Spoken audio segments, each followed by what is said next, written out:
or the fiscal year 2026 General Appropriations Bill is now called to order.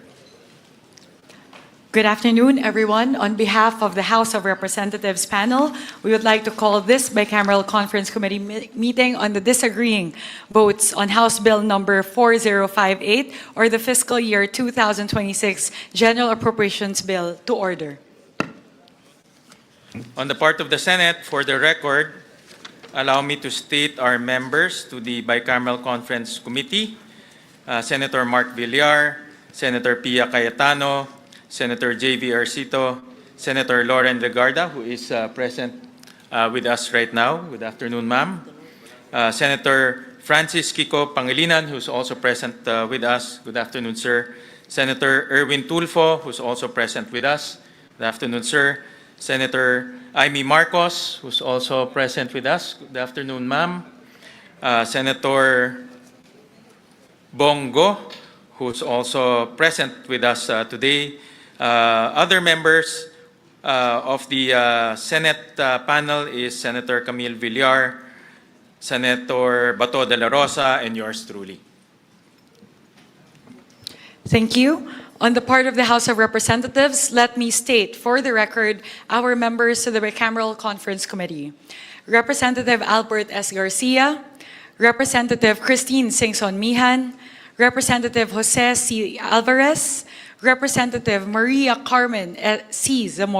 Zamora, Representative Rufus B. Rodriguez, Representative Jordin Jesus M. Romualdo, Representative Brian Raymond S. Yamsuan, Representative Javier Miguel L. Benitez, Representative Marcelino C. Libanan, Representative Alan U.T., and yours truly, Representative Micaela B. Swansing. Good afternoon, Your Honors.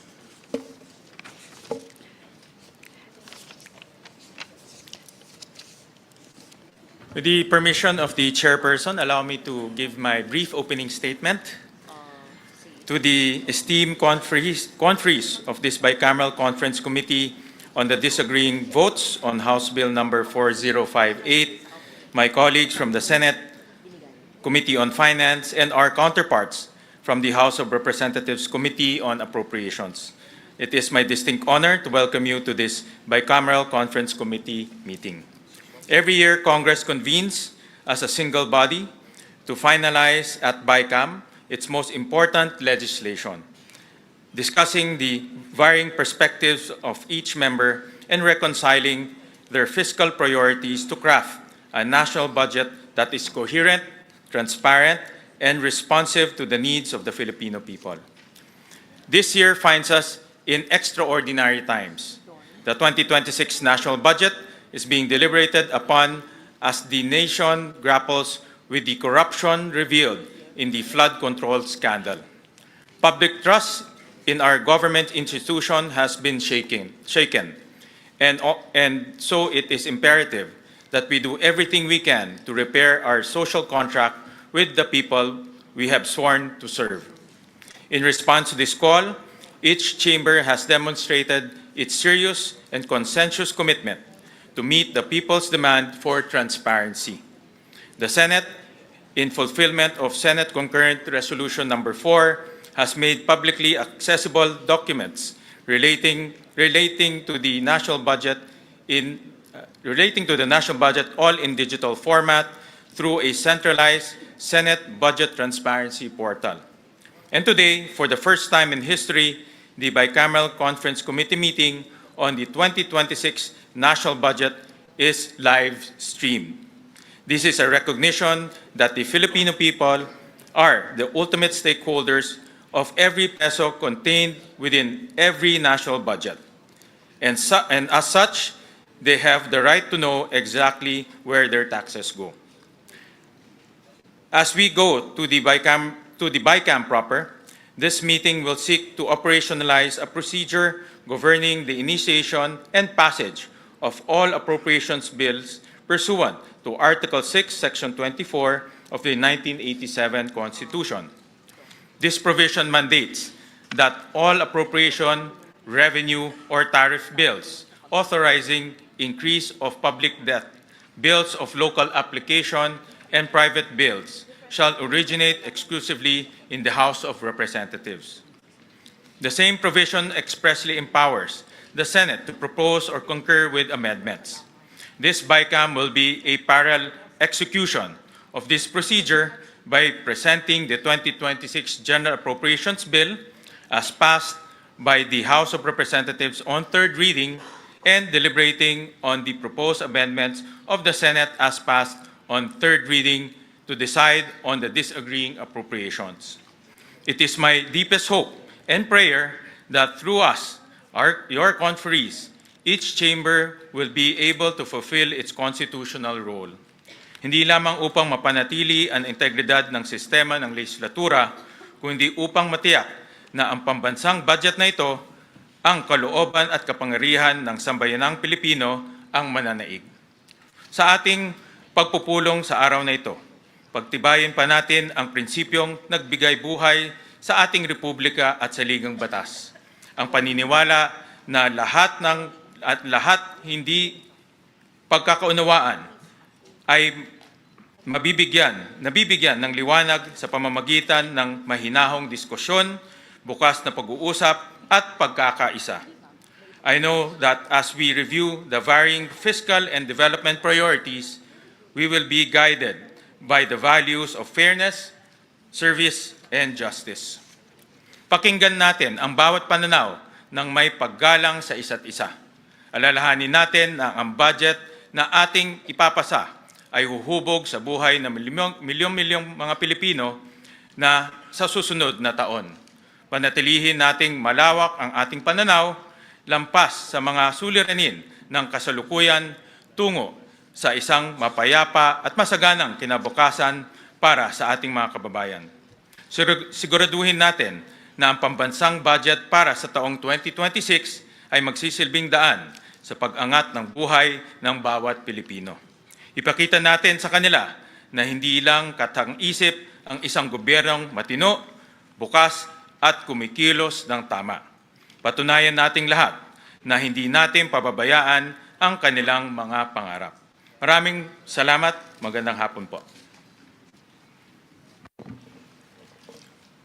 Mr. Chair, with your permission, I will also deliver a brief opening remark on the part of the conferees of the House of Representatives. Honorable members of the House and Senate panels, distinguished colleagues in public service, members of the media who are with us here in PICC, and to our countrymen closely watching this historic day, good afternoon. We are here today not only to address the disagreeing provisions of fiscal year 2026 General Appropriations Bill, or House Bill number 4508, but also to continue a series of structural reforms that place transparency, accountability, and public participation at the center of our budget process. We started by abolishing the small committee and establishing the first ever Budget Amendments Review Subcommittee, or the BARC. The BARC's over 20 hours of deliberations on institutional amendments were live streamed, and all amendments approved were shown line by line. Moreover, all committee hearings and plenary deliberations were live streamed. We enhanced engagement with civil society organizations and conducted the first ever People's Budget Review. For the first time in recent history, the period of amendments in the House was open to all members, and all amendments were incorporated before the second reading approval. Ang makasaysayang araw na ito, ang pinakaunang araw sa kasaysayan na bubuksan sa publiko ang BICAM, ay sumasalamin po sa paninindigan ng Kongreso na tanggalin ang tabing sa usaping budget at talagang ipakita kung saan napupunta ang bawat piso ng buwis mula sa dugo at pawis ng bawat Pilipino. This is the actualization of the House's commitment since August, even before the budget deliberation started, to open and live stream the Bicameral Conference Committee proceedings. And this is something the House and the Senate leadership have strongly advocated for jointly over the last few months. I would like to discuss key highlights of the House version of the GAB that the House panel puts forth to this Bicameral Conference Committee.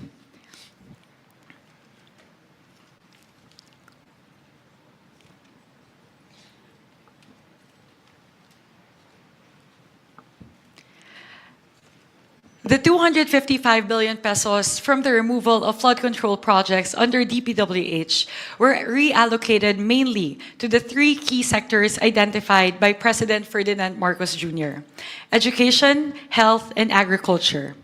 Specifically, 201.1 billion out of the 255 billion pesos, or 79%, went to the following: 56.6 billion towards education, 90.7 billion towards health, and 53.7 billion towards agriculture. The budget for fiscal year 2026 will contain the highest budget education in history.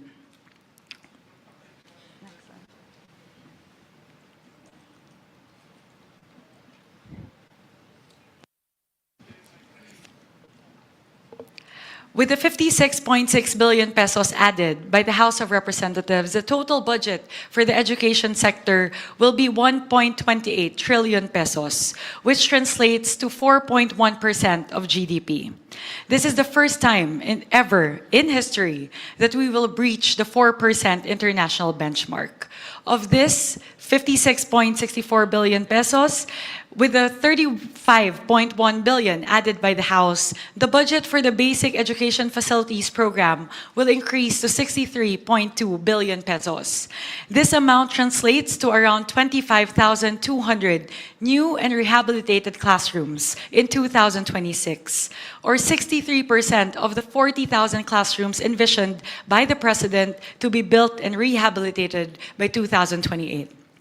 Next, fiscal year 2026 will be the first year that we will be able to fully fund the implementation of UACTE, since it was passed into law in 2017. With the 4.48 billion pesos added by the House and the House special provision enabling the use of the 7.82 billion pesos from the Higher Education Development Fund, we will be able to fully fund the 12.3 billion peso deficiency to 113 SUCs in fiscal year 2026.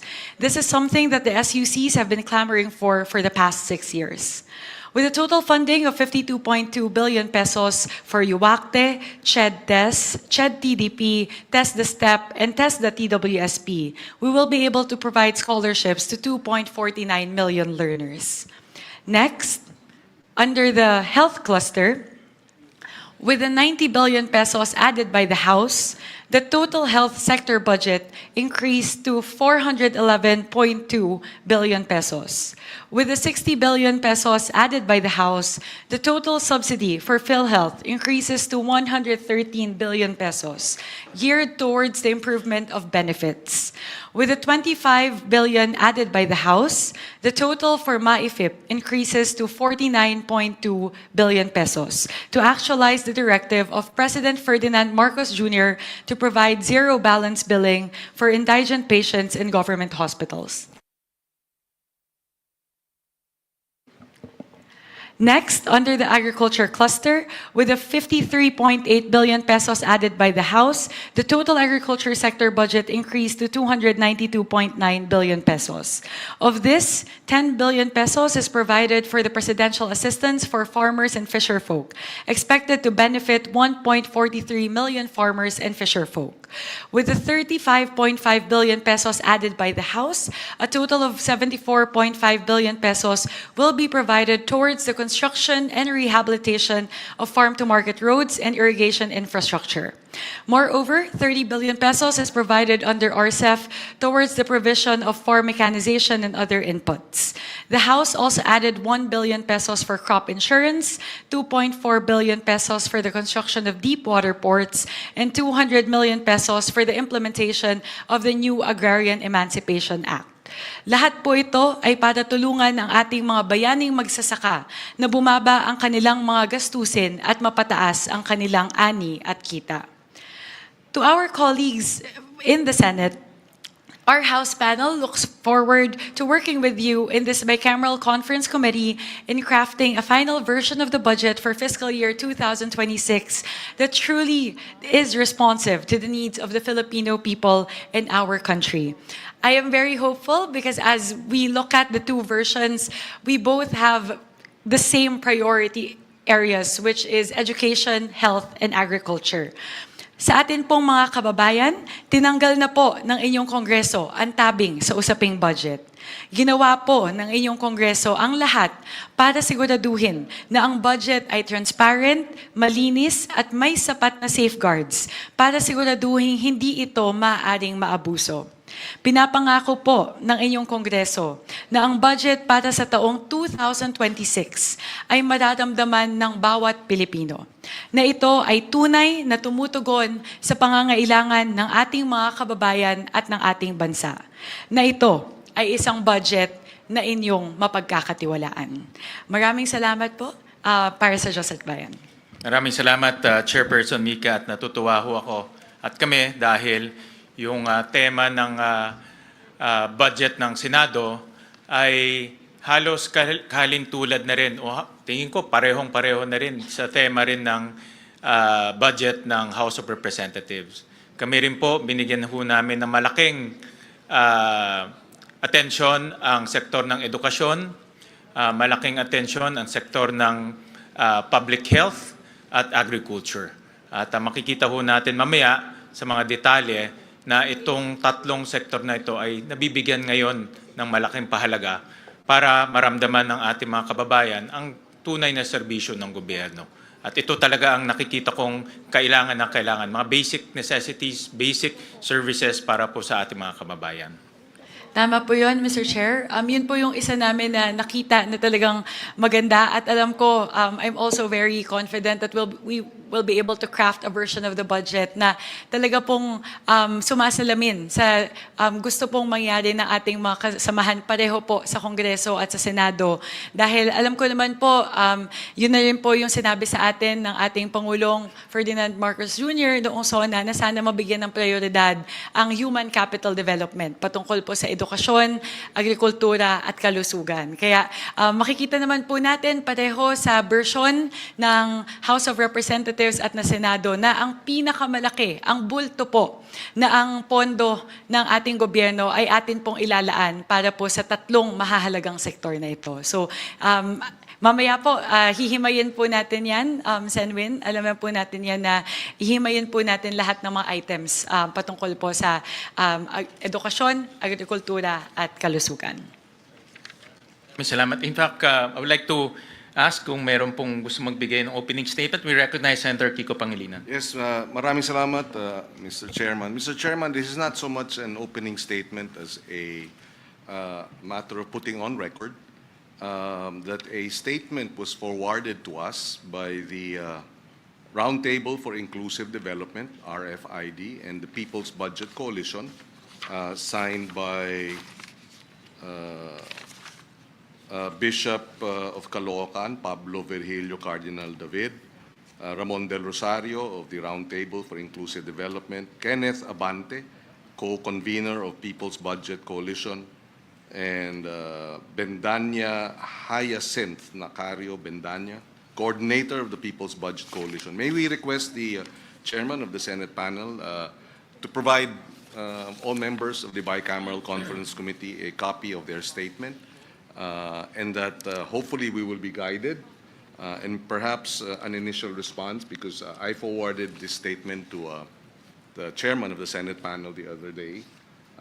Maybe an initial response before we go into the actual proceedings and the debates, Mr. President. Mr. Chairman. Yeah, thank you, Senator Kiko Pangilinan. Yes, indeed, you forwarded to the committee a letter from the RFID group and the People's Budget Coalition. And in this letter, meron ho silang 7 items na recommendation ho sa Bicameral Conference Committee and both the Senate and the House of Representatives on how to improve transparency in the budget deliberation. And I made the checklist. Actually, I showed you the checklist. Out of the 7 recommendations, 4 have been fulfilled by the House of Representatives and also the Senate. For example po, all of the documents pertaining to the budget deliberations from the start, ibig sabihin ho, pag-submit pa lang sa Kongreso ng NEP, pag-approval ng GAB, at pati yung Senate version, lahat ho ito naka-upload na ho sa website. No? Dati ho hindi ginagawa yon, ngayon naka-upload ho sa website. So pwede na ho ng ating mga kababayan makita yan in real time. So 4 out of the 7 ay na-fulfill. The rest actually, yung tatlo ho ay hindi natin ma-fulfill dahil yung isa, ang recommendation nila, nandito yung mga ahensya. No? Sa Bicameral Conference Committee, alam naman ho natin na it's both the House and the Senate ang composition ng BICAM, hindi po yung mga ahensya. But we're happy to work with them to further improve the process, like what Congresswoman Mika mentioned earlier, na first time to in history. So marami pa ho tayong pwedeng gawin para ma-improve yung transparency process ng budget deliberation. And we're very open and we welcome suggestions, especially from our constituents. Thank you, Mr. Chairman. I just wanted to stress that napakahalaga ng people's participation, citizens' participation in our government deliberations and discussions. And that's why I placed this on record, and that's why I would like all members of the Bicameral Conference Committee to be given copies. Mas maganda at mas maayos ang transparency pagka ang mamamayan mismo ay we engage with citizens groups and organizations in the deliberation of the 2026 budget. Maraming salamat, Mr. Chairman. Maraming salamat, Senator Kiko, for that intervention. Mr. Chair, if we may, on the part of the House, Okay. thank you for acknowledging, Chair Win, with regard to the transparency measures that we've already done in the House. It's the same checklist po, right? The 7 items that were mentioned here. So as we mentioned, like all the amendments, we will make sure that it's very transparent as to who will advocate for them. We've done that during the Bar C, even during the period of amendments of the House. Ngayon din po makikita natin line by line lahat. So bukas po lahat ng mga amyenda. In terms of the live streaming, pareho naman po, ang Kongreso at ang Senado pareho po tayong nagpasa ng resolusyon patungkol po sa live streaming at yung pagpapublish po ng bicameral report, and minutes and yung matrix po ng disagreeing provisions. So lahat po ito, tulad po ng binanggit po ni Sen Win, ito po ang pinakaunang pagkakataon sa kasaysayan ng ating bansa na binuksan po ang BICAM. We are adopting as we go, and we hope to improve the process as we go along in the succeeding budget cycles. Pero nagpapasalamat po kami sa ating po mga kaibigan sa civil society organizations na ating pong naging katuwang sa paglilinang po, pagpapaganda lalo ng ating proseso sa kahabaan po ng budget deliberations. Maraming salamat. Senator Erwin Tulfo? So just be quick, Mr. Chair. This representation firmly believes that our collective focus must be education and health. And I believe this is the first time the twin foundations of long-term national development, these are not optional expenditures, Mr. Chair. They're strategic investments that determine whether our people merely survive or truly thrive. In education, for example, we are confronted with learning poverty, overcrowded classrooms, underpaid teachers, and a generation struggling to recover from years of disruption. Adequate funding for classrooms, teachers' welfare, digital learning tools, and student support is essential if we are serious about building a competitive, innovative, and resilient nation. In health, the lessons of recent years remain painfully clear, Mr. Chair. Our hospital remains overstretched, our health workers undersupported, and access to quality care remains unequal, especially in rural and far-flung communities.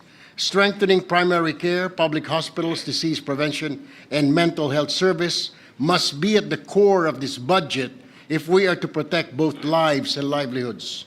At the same time, we must speak also, Mr. Chair and my fellow members, candidly about infrastructure spending, particularly in flood control projects. While infrastructure has a role in development, we cannot ignore the reality that some projects have failed to deliver protection to our communities and, worse, have been tainted by allegations of misuse and pocketing of public funds. Every peso lost to corruption is a classroom not built, hospital bed not provided, and a life put at risk. This bicameral conference is our opportunity to correct course, to realign resources towards sectors that directly uplift our people, to ensure transparency and accountability, and to restore public trust in the budgeting process. Let us be guided, dear colleagues, not by political convenience, but by conscience. Let us craft a 2026 national budget that places the Filipino learner and the Filipino patient at the center, and that proves this Congress is capable of choosing people over pork and progress over plunder. Thank you, Mr. Chair, and I look forward to a principled and productive deliberation. Maraming salamat, Senator Erwin, for those reminders. Any conferee who want to give Senator Amy Marcos? Yes, maraming salamat sa dalawang chair natin. At maliwanagan lang sana ang minorya.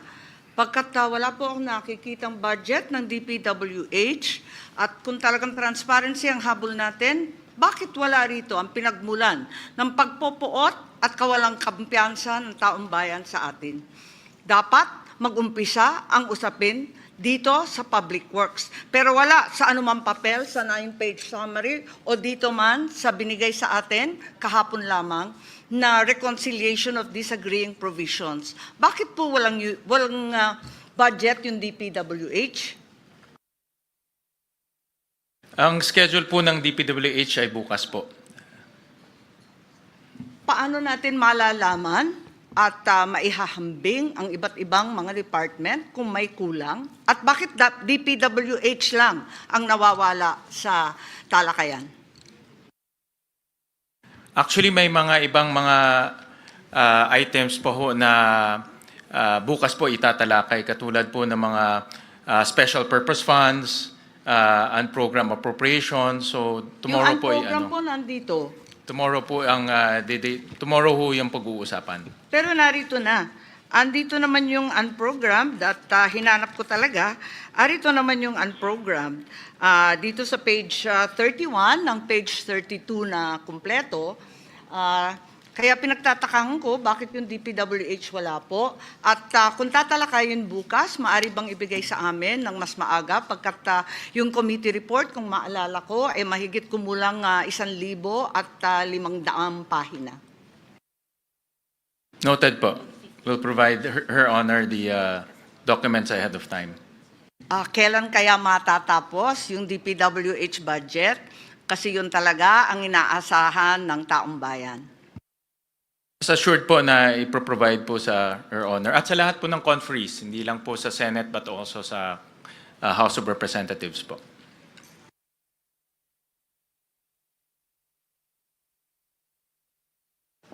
I would like to acknowledge on the part of the House, Representative Rufus Rodriguez for a manifestation. Thank you, Madam Chair.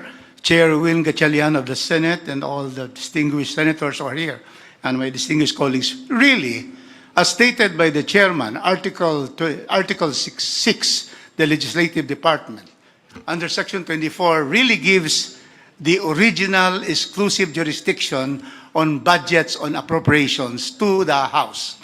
But of course, the Senate has also the power to propose and concur with amendments. And doing our duty, as what the Chair, Mika, has said, we 255.5 billion of flood control and budget of the DPWH, in the first instance, was distributed by the House of Representatives to first 90 billion to health, 56 billion to education, and 53 billion to agriculture. Practically 211 billion of the 255.5. So that is to follow the presidential directive that we have to focus, as stated by former Congressman of Senator Erwin here, Tulfo, that education, health, and also agriculture will be given priority. So therefore, we have taken the lead and we are very happy that the Senate has likewise studied the budget and has also made proposals to further enhance our support for education, health, and agriculture. Thank you very much, Madam Chair and Mr. Chairman. Mr. Chair, both chairs, please. Yes, with all due respect, and I am compelled to disagree without being disagreeable. It was mentioned that certain funds are not included in this submission, when in fact, both are in fact here. On page 31, as mentioned earlier, the unprogrammed funds are already listed quite adequately, and the special purpose fund that were supposedly not here are quite clearly denominated in page 29 as special purpose funds. So ang tanging kulang lamang ay yung mahiwagang DPWH. Yun lang po. Bukas po, hindi ho lahat ng mga items ho dito matatapos ho natin. Hopefully ho matapos, but from our estimate, baka hindi ho matapos. So bukas ho natin i-deliberate yung ibang mga agencies. Kasama po special purpose funds, kasama na rin po yung mga ibang mga ahensya. Yes, maraming salamat po. Sana bigyan kami ng konting panahon para mabasa ng maigi at mapag-aralan yung lalo na yung DPWH. Maraming salamat po. Alright, maraming salamat po. Any more conferees who want to make an opening statement? Meron pa hong mga... Maybe I should. I wasn't going to. I just wanted to greet all our colleagues in the House of Representatives, both the first termers and those that I've worked with for a very long time. And I was once in your house. We understand and appreciate and recognize the concerns of the district representatives. We are one with you in serving our people in the grassroots. At the same time, we are grateful to the House of Representatives for allocating correctly the more than 250 billion from DPWH flood control to projects which will benefit the people much better, stressing on the importance of education and health. I take note that the House allocated at least 60 billion for education. You will be happy to note that the Senate, through our very hard-working and education-focused chair, even increased it to more than 85 billion. And this would be, I believe, in the history of our country. Even when I chaired the Finance Committee for 2 administrations for 5 years with 3 chairs of the House of Representatives, never happened before. For that, we're really grateful to the chair. Aside from that, we are grateful to the House as well for indicating in the HGAB the 60 billion bayad utang which rightfully belongs to PhilHealth. We also take note that in the NEP, there's a 53 billion from the syntax allocation for PhilHealth. However, let me please put it on record that the 53 billion is an incomplete NEP proposal. Kulang po ng 16 billion per the computation made by the Senate. I appeal to the BICAM to put what is rightfully belonging to health. Attorney Rufus Rodriguez, my lawyer from 20 plus years ago, would agree kung ano po ang batas ay dapat sundin. It is not a matter of unfunded law. That is for the universal health care to take care of. We are talking about the syntax allocation, which for several years were not funded according to the allocation. Magbibigay ng konti, hindi ipupuno. There is something terribly wrong here. Let me just put on record, Mr. Chair, that there is a 236.91 billion funds missing, which should go to public health, and that's to PhilHealth. And this would include the multi-year earmarking of the syntax, which were not funded, including the NEP of 53 billion.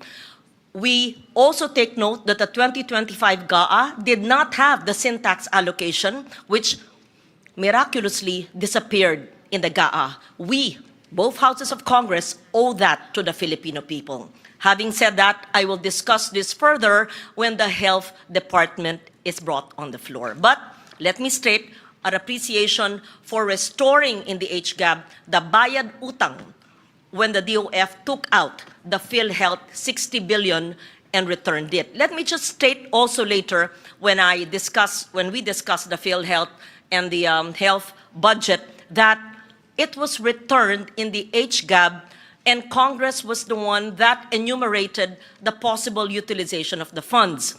Let the legal luminaries and let my lawyer, Attorney Rufus Rodriguez, think about it, whether this is really in compliance with the Supreme Court decision, because the Supreme Court says, in my understanding, that it should be returned to the Treasury. It was taken from the excess funds of PhilHealth. It was not taken with enumeration of the utilization of the funds. I put that on the table. I will leave it to the body to decide. Thank you, Mr. Chair.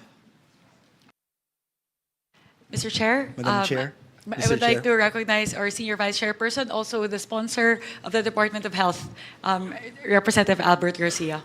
Maraming salamat, Madam Chair, Mr. Chair, Senator Win, sa ating mga fellow conferees from the House and the Senate. Magandang hapon po sa ating lahat. Tama po yung sinabi ni Senator Loren na binalik na po o ibabalik na po ang 60 billion sa PhilHealth nung nawala nung 2025 budget. And this was discussed during the DOH defense, which I did in the House of Representatives. At isa po sa nagtanong nung defense ay walang iba kundi yung ating chair regarding the budget of PhilHealth and DOH na kung lalagyan po natin ng mas malaking budget, which they deserve at under the law, karapat-dapat po para sa ating beneficiaries, dapat lang in-emphasize ng ating chair na i-expand pa nila yung kanilang package. Kasi right now, alam po natin what's happening on the ground na very limited po or a small percentage of the hospital bill or yung coverage ng PhilHealth ang na-charge sa kanila. And our constituents, mga kababayan po natin, have to shoulder a huge part of their hospital bill or healthcare bill. So we are in agreement sa House and the Senate na talagang by law, dapat madagdagan pa yung kanilang budget, pero dapat makita nila yung kanilang responsibilidad na bilisan pa nila ang pag-expand ng mga package para agarang maramdaman ng ating mga kababayan. Of course, for now, dahil hindi pa ho ayos yung sistema ng universal healthcare, malaking tulong po yung MyFIP. Dahil part of the hospital bill or healthcare expense ay na-charge natin doon.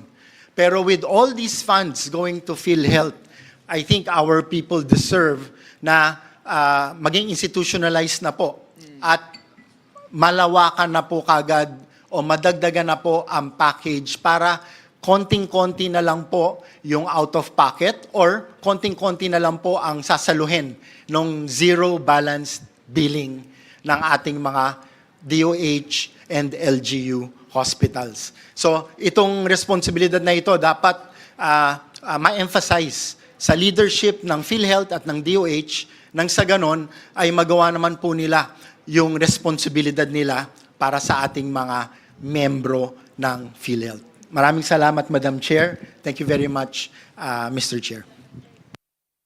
Maraming salamat po. Senator Go? Good afternoon. As you all know, I had my reservations on the BICAM report for the 2025 budget. In fact, I did not sign the BICAM report last year. Particularly, I am saddened by the zero budget given to PhilHealth. No? Kumbaga, double whammy po itong nangyari sa PhilHealth. Alam ko po yan dahil 2024, nagkaroon po ako ng 14 hearings including health emergency allowances ng mga healthcare workers. At doon natin nakita na kulang talaga yung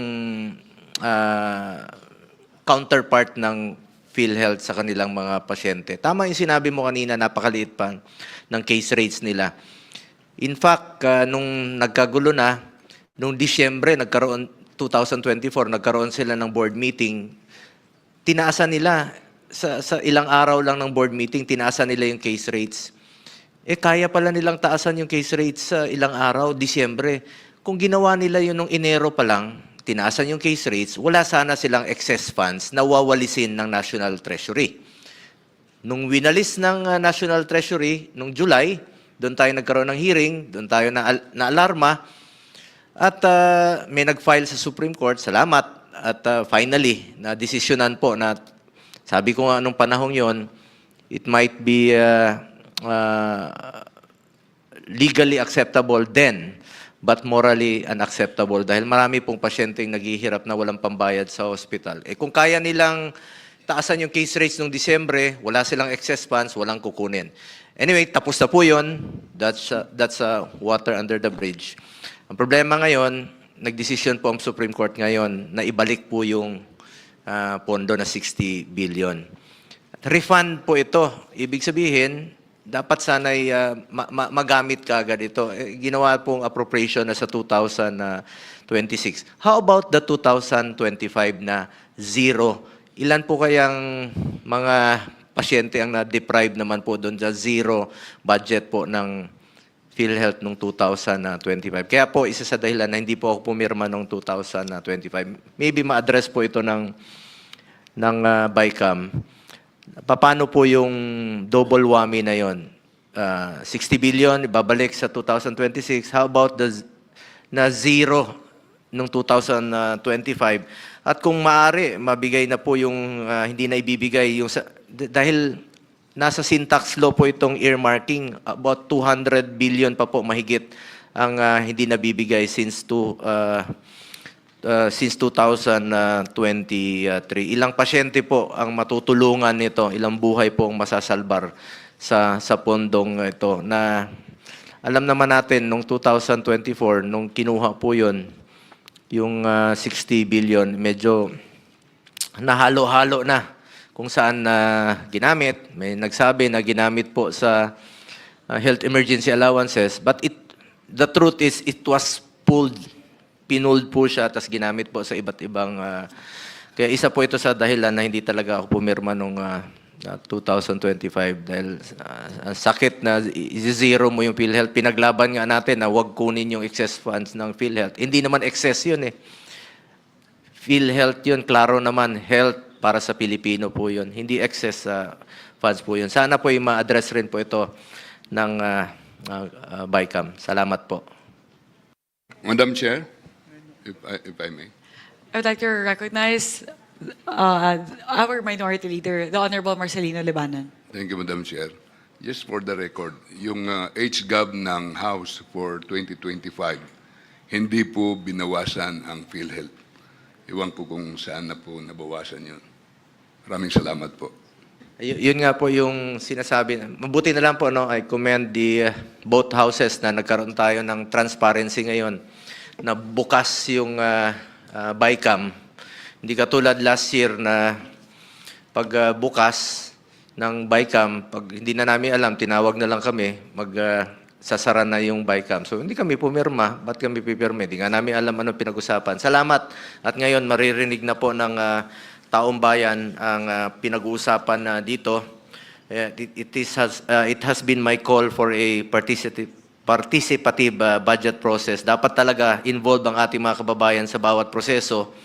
Pera po ng taong bayan ang pinag-uusapan dito, kaya dapat alam nila yung anong prosesong ginagawa. This is in line with Section 28, Article 2 of the 1987 Constitution, which declares that the state adopts and implements a policy of full public disclosure of all its transactions involving public interest.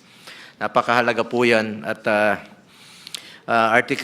Section 7, Article 3 of the Constitution provides that the right of the people to information on matters of public concern shall be recognized. Salamat po. Meron na tayong ino-observe na natin this year po yan. Last year, wala po. Tama po si Congressman Libanan. Sir, tama po kayo na last year may pondo. Paglabas sa BICAM na zero na po. Yun po ang ating ikinalulungkot dahil hindi po kami nakaparticipate po sa BICAM. Nag-opening hanggang pagsasara. Hindi po ako pumirma noon sa BICAM, for the record. Salamat po. All right. Any more opening statements?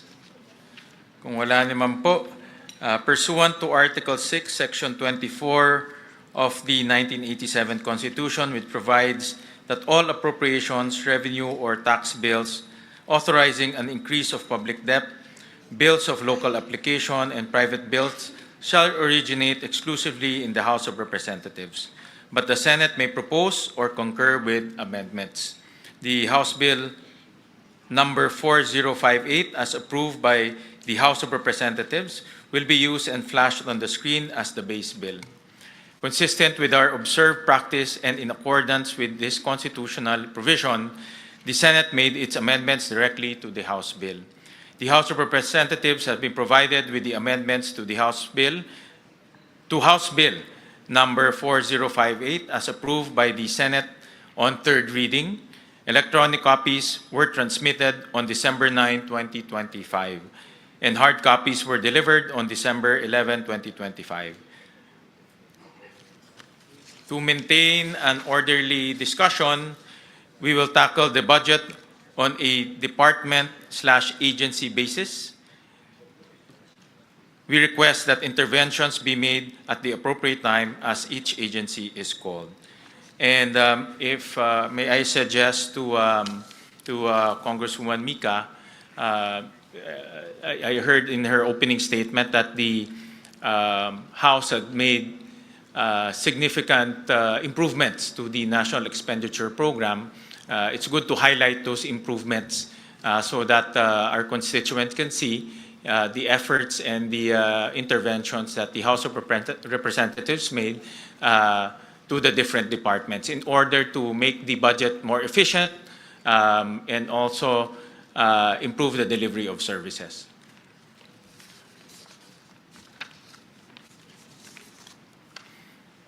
So,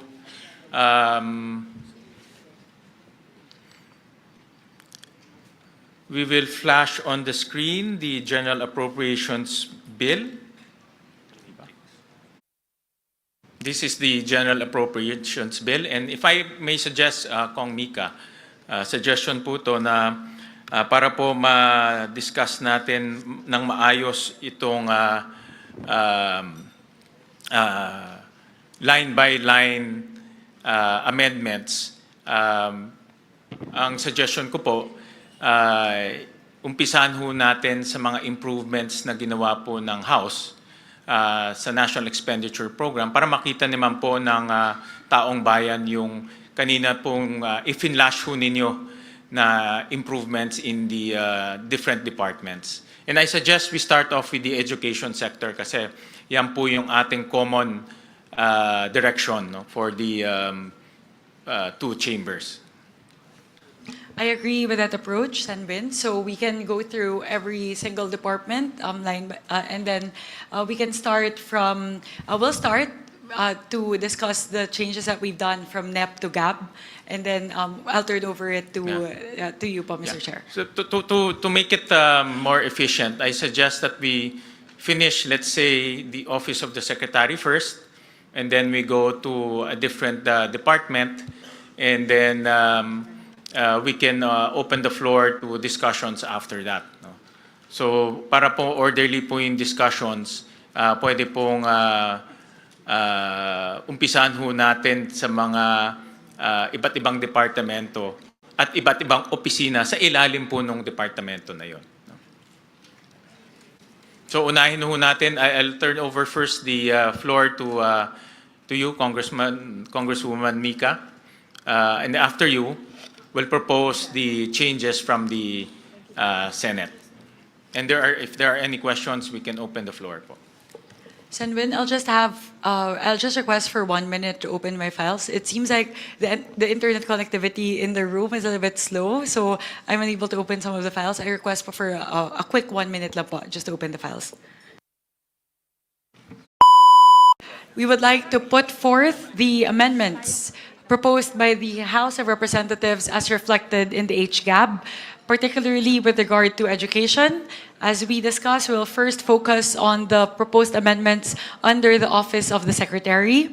In total, under the budget of DepEd, we are increasing the budget of the Department of Education from the current 874.5 billion pesos in the National Expenditure Program to 914.1 billion pesos. That is a total increase of 39.6 billion pesos to the Department of Education.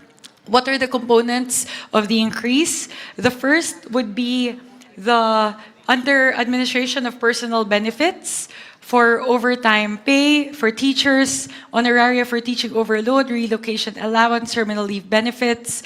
We increased it from the current 5.5 billion pesos in the NEP by 579.5 million pesos to a total of 6.11 billion pesos in the NEP, in the HGAB.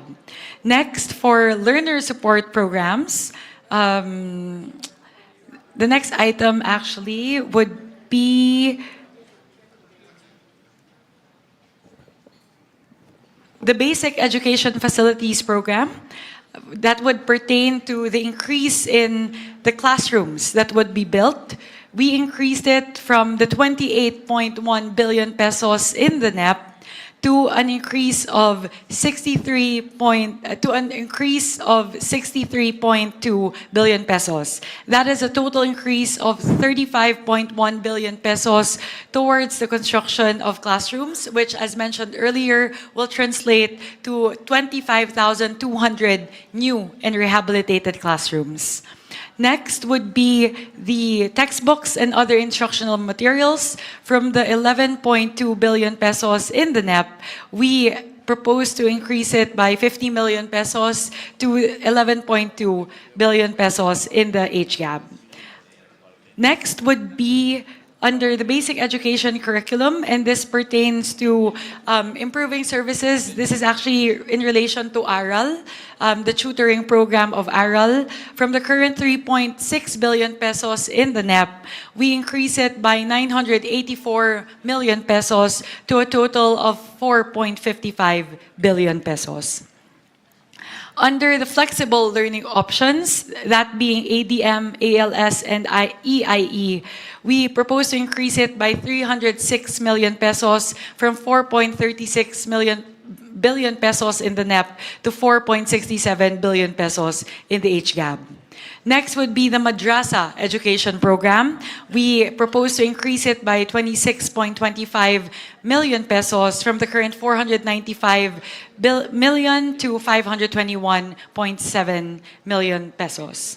Under the school-based feeding program, from the current 11.78 billion pesos, we propose to increase it by 1.83 billion pesos, thereby putting school-based feeding program at 13.6 billion pesos. And lastly, this is pertaining to the Palarong Pambansa. We propose to increase the current allotment under the physical fitness and school sports from 481.6 billion pesos up to 531.6 million pesos. So in total, Mr. Chair, that would be an additional increase of 39.61 billion pesos towards the Office of the Secretary under the Department of Education. So the biggest increase, if I were to summarize lang po, Mr. Chair, ang pinakamalaki po nating ilalaan ay kadagdagang 35 billion pesos para po sa pagtatayo ng kadagdagang 25,000 na mga classrooms, 25,000 classrooms, at para po sa school-based feeding program, magdadagdag po tayo ng 1.83 billion pesos para mas dumami po yung bilang ng araw na pwede po nating mapakain yung mga estudyante sa mga paaralan. Yun po, Mr. Chair, those are our main amendments pertaining to the Office of the Secretary. Maraming salamat, Congresswoman Mika. At maraming salamat po doon sa mga improvements at increases na ginawa ng House of Representatives sa National Expenditure Program. So on the part of the Senate, ito po yung mga proposals po ng Senate for the Department of Education, Office of the Secretary to the amount of 958 billion pesos. And the composition of the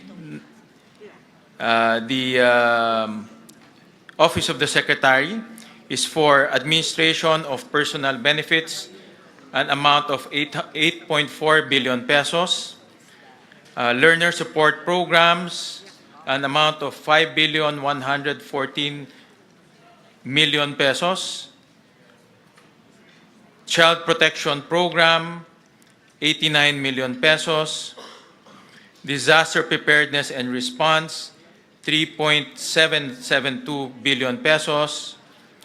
Policy Research Program, 2.343 billion pesos. Basic Education Curriculum, 5.674 billion pesos. National Literacy Policy and Programs, 105 million pesos. Learning Tools and Equipment, 288 billion pesos. Textbooks and other instructional materials, 19.5 billion pesos. Basic Education Facilities, 85.3 billion pesos. Public Schools Infrastructure Program, 330 million pesos. Flexible Learning Options, 4.9 billion pesos. Madrasa Education Program, 521 million pesos. School-based feeding program, 25.6 billion pesos. Ito po, in-increase ho ng Senado para po ma-increase yung number of days from 120 days to 200 days for kindergarten and grade 1.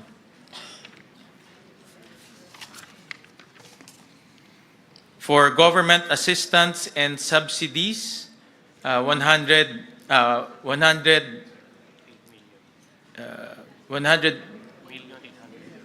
million 800 for School Innovation and Improvement Fund to all DepEd schools, 2.289 billion pesos.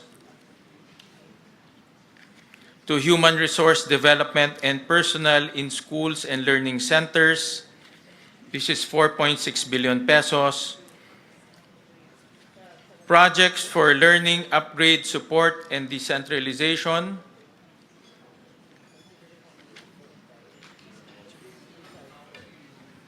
this is foreign assisted to ba?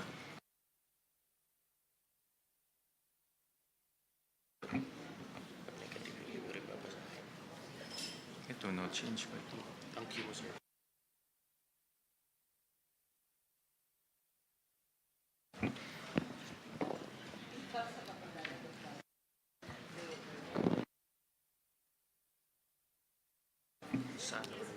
For project and learning upgrade support and project for learning upgrade support and decentralization, there's no change.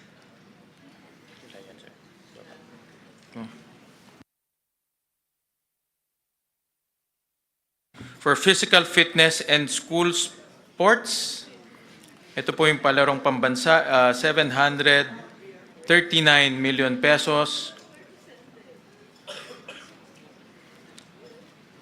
For operations of schools for elementary, kindergarten to grade 6, 358 million pesos.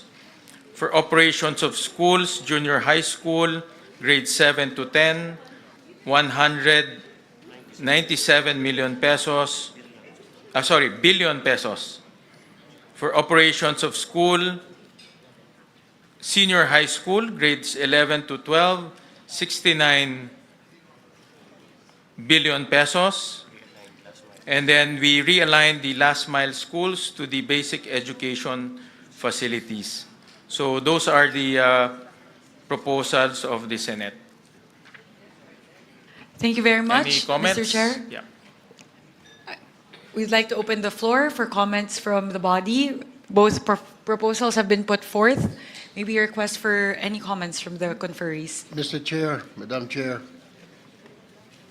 Go ahead, I Senator was just Erwin. wondering, saan po dito nakasama, kasi sa mga classrooms po natin, yung mga electric fan, mukhang wala po dito. Saan po ba dito sa item na ito, mga upuan ng mga sira-sira? Because nung last election, Mr. Chair, dito lang sa Quezon City, 50 yung estudyante, ang electric fan na 2 lang, sara pa yung 4. Napakainit, so mga estudyante hindi nakakapag-focus. Will that fall under basic education facilities, Mr. Chair? Tama po, nasa loob po siya ng basic education facilities. I thought this is only for mga new classrooms. Kasama na rin po dyan yung mga accessories for classrooms. So, such as electric fans and then yung mga exhaust fans, Exhaust fans, desk, chairs. desk, ilaw, kasama na rin po dyan. Thank you, Mr. Chair. Opo. Nasa special provision ho siya ng BEF, Mr. President. Any comments? Any questions? Any motion? Madam Chair, kung pwede magtanong. Yes, Representative Libanan. In line with the question of Senator Erwin, maraming schools po natin na nangangailangan ng TV sets at saka Wi-Fi na facility. Saan po dito? Dito rin po ba sa basic education facilities? That is a different line item po. Under DepEd, there is a different digitalization component in the budget. So meron po doon na ICT, specifically for the provision of Wi-Fi to the different schools all throughout the country. So meron din pong pondo para doon. Thank you po. Ang sinasabi po ninyo, sorry Mr. Chair, Madam Chair, yung digitalization project na nasa NEP, iba pa yung ITC na sinasabi mo? I'll pull out po, Kasi Senator nahihirapan ako dito sa format po, Mr. Chair, Senator Gatchalian po. Kung maari, in the interest of true transparency, I think it's basic that we include the NEP or the President budget of 2026. It's most confusing to merely see the Congress and the Senate versions. Also, we should be allowed to compare it to the GAA of 2025 para maliwanag ang kwenta. Kasi hindi maliwanag po ang kwenta rito. Ang pagkaalam ko, hindi nakasulat dito, pero dun sa NEC, 16.48 billion, tama po ba yung digitalization na tinatanong ni Congressman Libanan, ni Nonoy? Particularly po, doon sa internet subscription services, 5.8, tama po yun, at a total of 16 billion pesos. Info and communications technology or laptops amounting Yes. to 8.9. At yan ay hindi dinagdagan o binawasan ng Kongreso at ng Senado. As is lang, maintain lang yung NEP. Tama po ba? Tama po yun. Okay. Kung maari lang sa ating mga chair, hinihingi ko lang na sana ilagay yung GAA 2025 na maintindihan natin yung NEP 2026 dahil konting paggalang sa sinumite ng ating Pangulo. At eto nga, yung basic education facilities, medyo ito ang mabigat ang galawan, ano? Kasi nakita natin dito sa GAA 2025, 28.1 billion noong 2025. Tapos, nung NEP, 28.056 ang linagay ng Pangulo at ng DBM, pagkat alam din natin na 22 lang ang classroom na ipatayo. At ang disbursement rate nila ay bagsak na bagsak sa 23%. Ngunit dinagdagan ng Kongreso ng 63 billion mahigit at lumobo pa sa Senado ng 85 billion. Hindi ako tumututol sa pagdagdag ng classroom. Ang tinatanong ko lang, tama ba itong ginagawa natin? Hindi nagagastos, dagdag tayo ng dagdag, bilyon-bilyon nag-umpisa sa 28, di magastos, 23% lang ang accomplishment. Lumobo sa 63 at lumaki panlalo sa 85. Tanong lang po. Opo, go ahead. Actually, Senator Amy, ang backlog ho natin sa classrooms is about 165,000. At kailangan ho tayo mag-allocate ng about 400 billion pesos para lang makahabol. So ito ho ay hindi pa nga ho tayo nakakahabol ho dito. Ito ay para lang ma-decongest ho natin yung mga highly urbanized areas.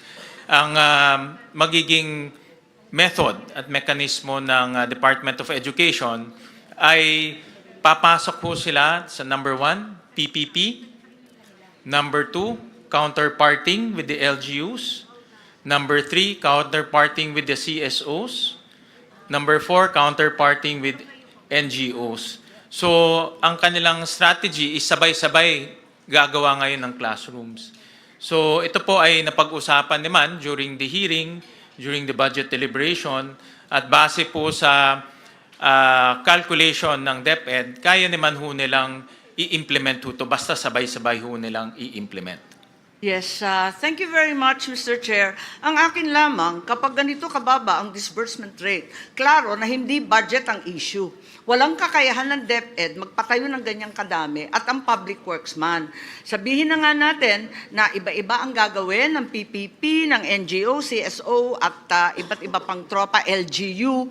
Ang tanong ko po, wala namang maliwanag na plano. Kasi ang totoo, nagawa na po natin to. Hindi naman sa pagmamalaki, pero yung massive school building program po ng dekada 70, alalay po ako noon ng ama ko at nakita natin na new technology sa building ng prefab nung panahon na yon.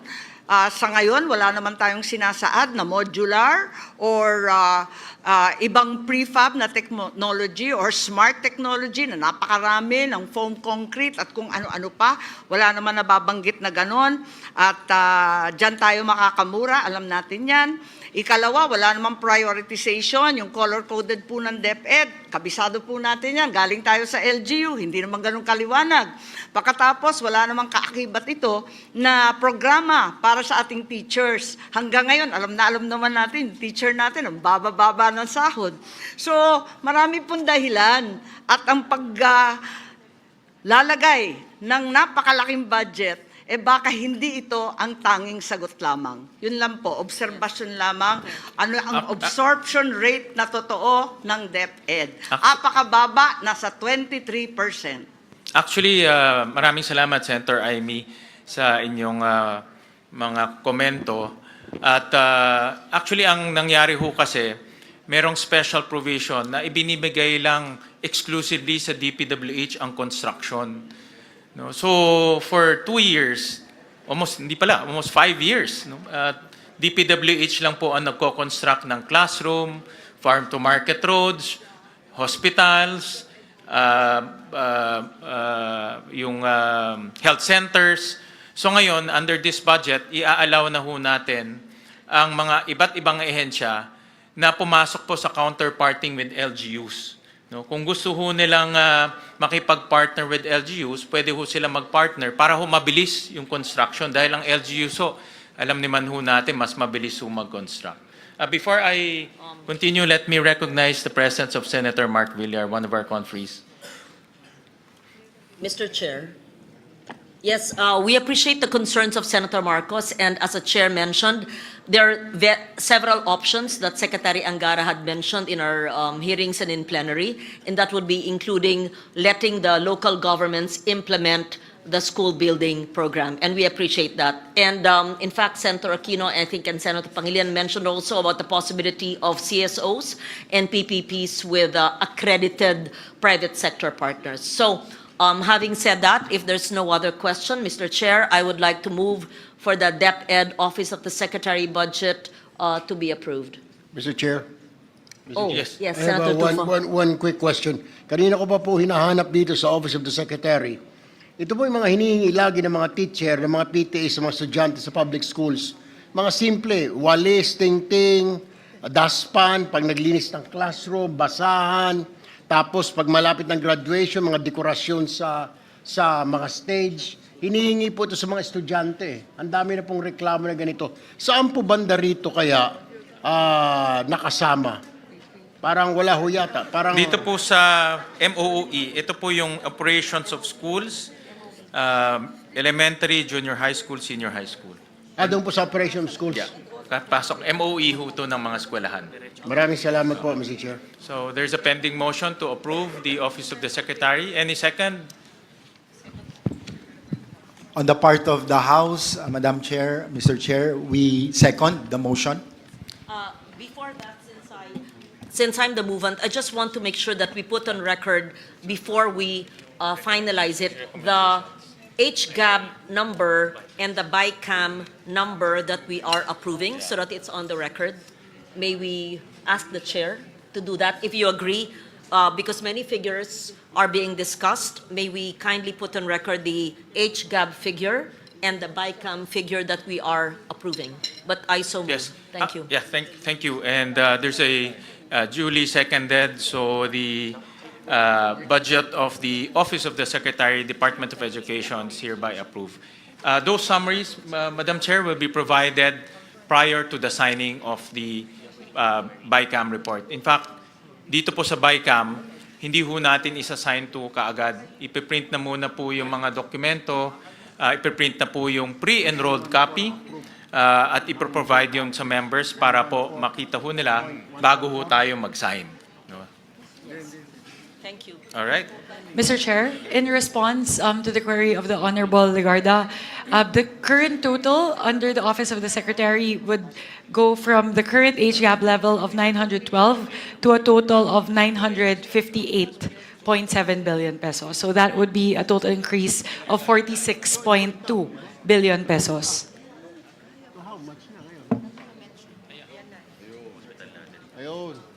May I ask for 1 minute suspension, please? 1 minute suspension. Our meeting. So we go to the National Academy of Sports. Chairperson Mika, do you want to highlight the improvements, if there are any? Thank you very much. For the National Academy of Sports, actually on the part of the House, Mr. Chair, we retained all the items from the NEP to the HGAB. So the current amounts for the two items mentioned here, promotion, development, and implementation, would be 128.8 million pesos, and for general management and supervision, 115.5 million pesos. So we retained the NEP levels for both of these items. Thank you very much, Chairperson Mika. On the part of the Senate, the budget proposal for the National Academy of Sports is 540 million pesos. And this is composed of promotions, development, and implementation of quality and enhanced sports integrated secondary program, general management, and supervision. Let me just dictate. For promotions and development is 344 million pesos. For general management and supervision, 194 million pesos. So any questions, any comments? Hearing none, any motion? Any motion to approve National Academy of Sports? I move to approve, Mr. Chair, the National Academy of Sports. Any second? Second. Duly seconded. The National Academy of Sports is hereby approved. The National Book Development Board.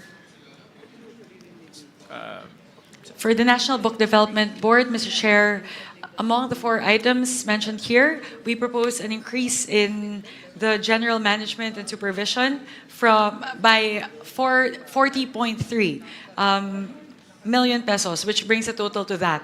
So here for the National Book Development Board, the levels under the HGAB would be 40.3 for the general management and supervision, 7.5 million for the policy development, 91.6 million for capacity building, and 12.5 million for administration of awards.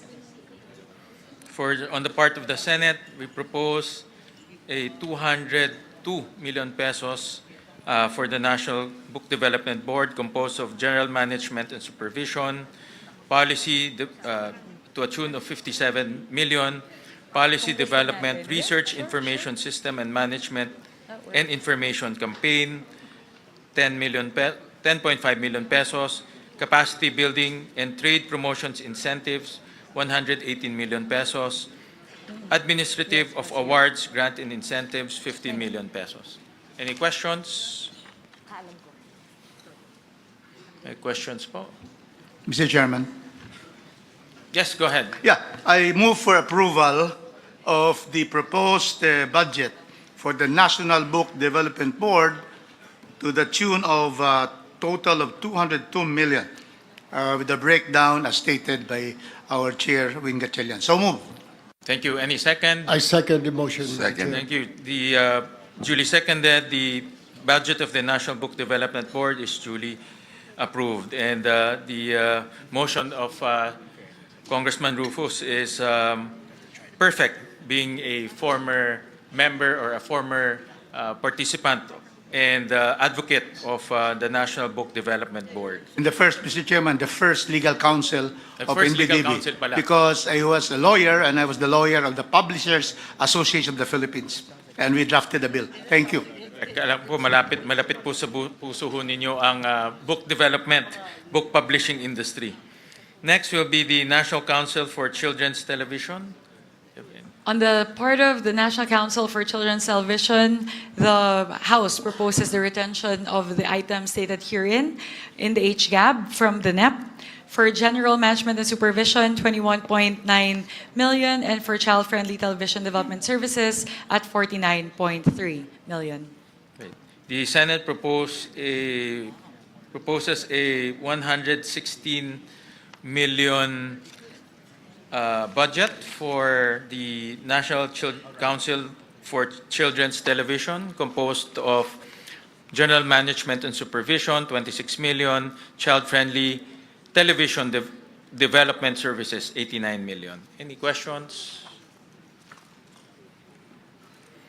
I move, Mr. Chair, that we approve the National Council for Children's Television budget. Any second? Second.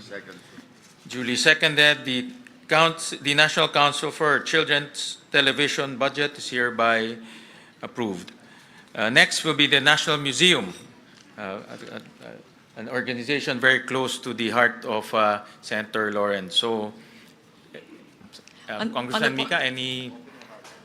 On the part of the House, under the National Museum of the Philippines, we propose the retention of the NEP levels from the current 811.9 million pesos. And in terms of the breakdown, we propose to retain the 423 million pesos lodged under general management and supervision. Thank you for that. The Senate proposed a 986 million peso budget composed of general management and supervision of 468 million, a locally funded project, development of National Museum of the Philippines, NMP, General Aniceto Lacson Ancestral House, Talisay City, Negros Occidental, of 50 million. Another LFP, development of Calibo, Aklan, 20 million pesos. Another locally funded project, development of NMP,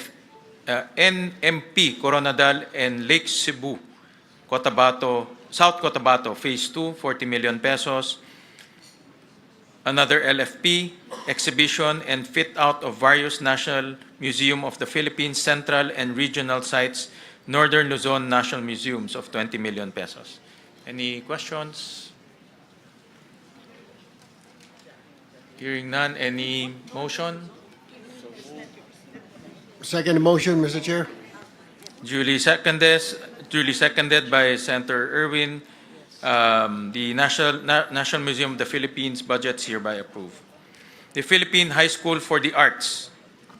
For the Philippine High School of the Arts, on the part of the House, we propose the retention of the current level in the NEP, which is 157 million, 95 million under General Management and Supervision, and 53.9 under operation of the Philippine High School for the Arts.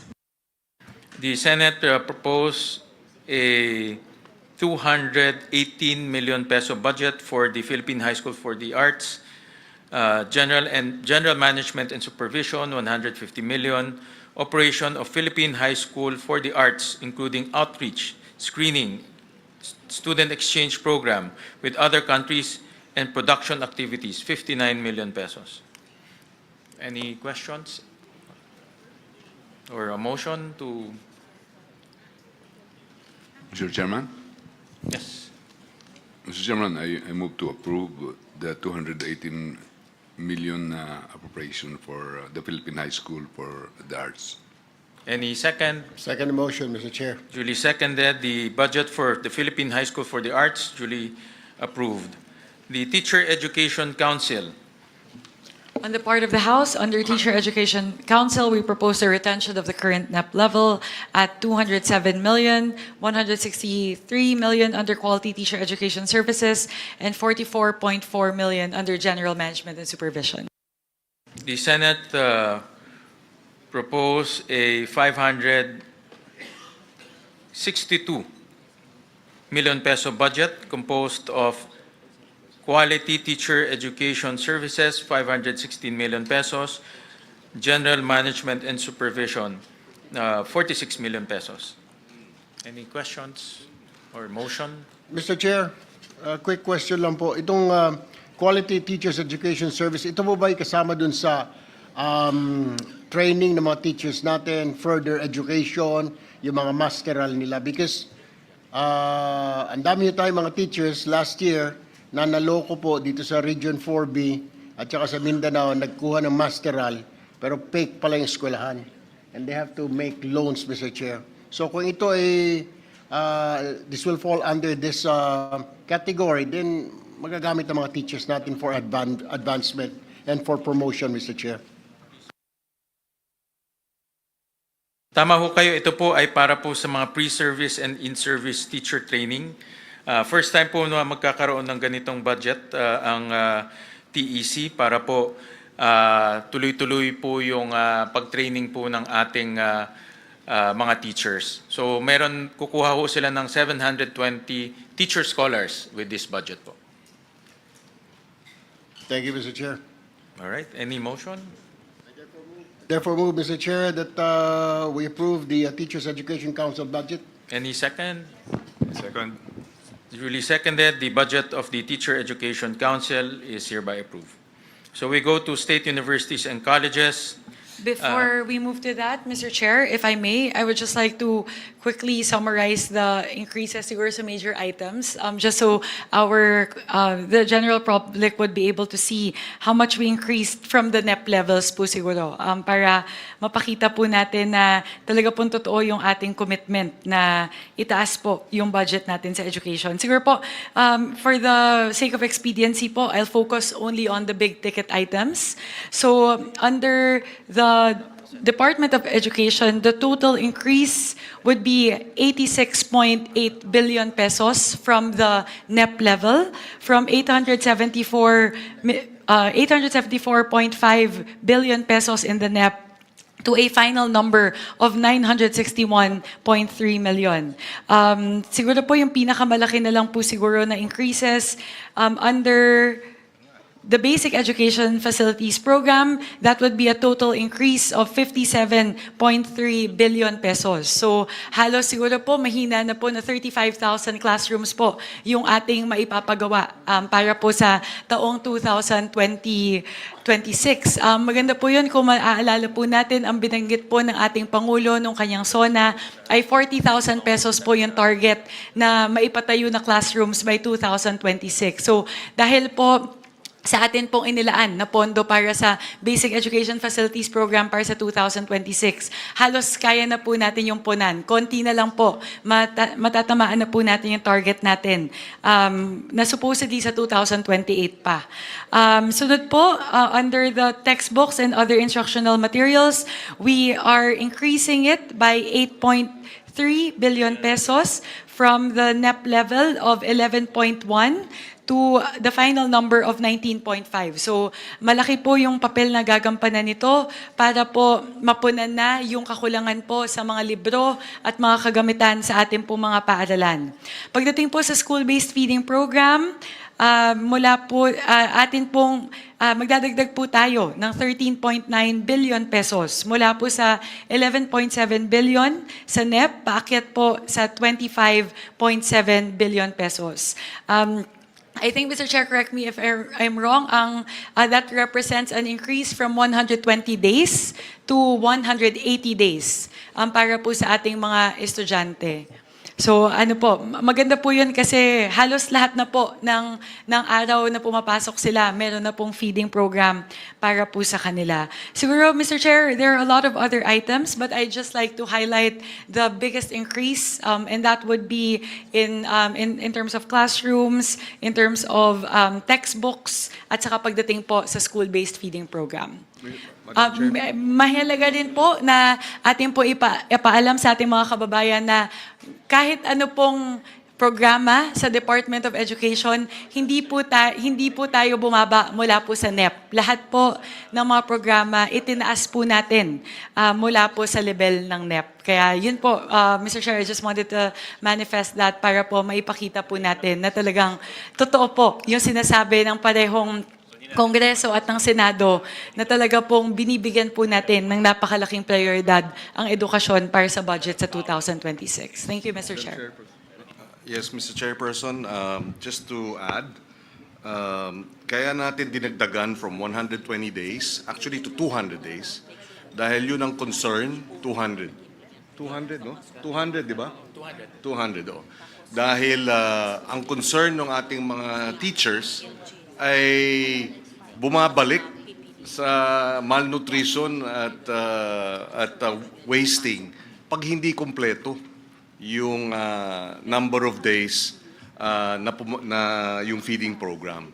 Therefore, nasasayang lang yung ginagastos dahil hindi matapos yung 120 days, bumabalik yung wasting. That's why it's 200. And therefore, hopefully, from here, moving forward, sana sa susunod ng mga budget, maging universal na, hindi lamang doon sa mga malnourished, severely malnourished at wasting ng mga bata, kung hindi maging universal na itong free meals program para sa ating primary and up to junior high. But of course, that's a aspiration moving forward. But this is a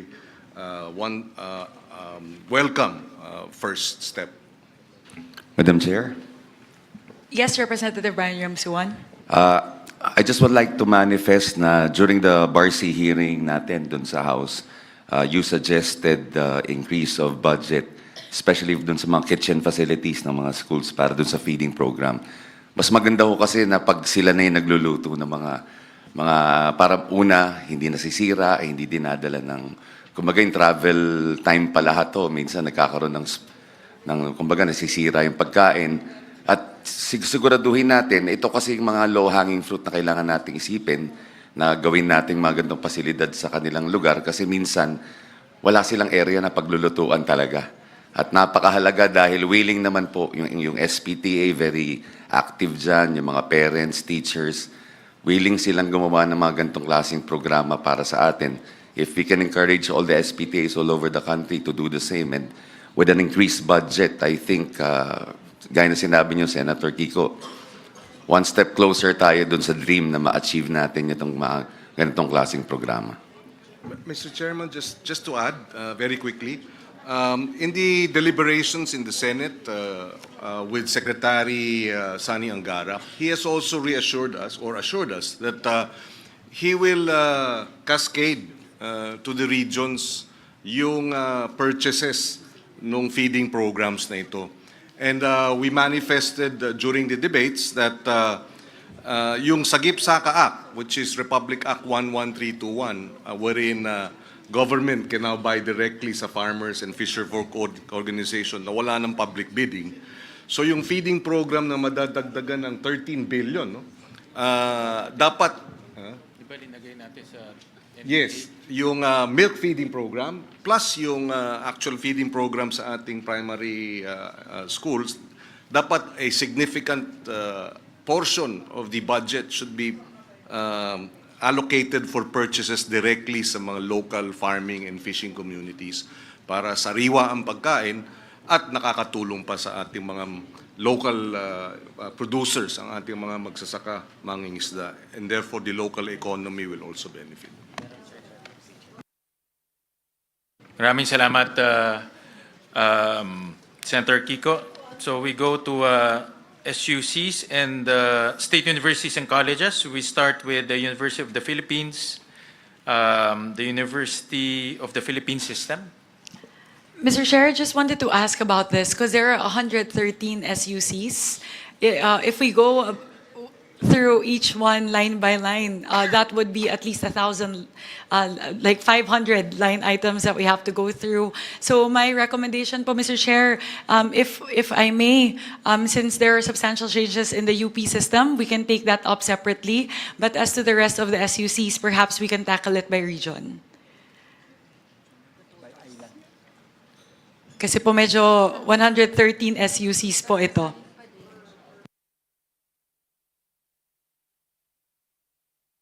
It's just, Kong Mika, if, I think para rin marinig rin ng ating mga constituents yung mga SUC, I suggest we can go through each SUC. Kung, no.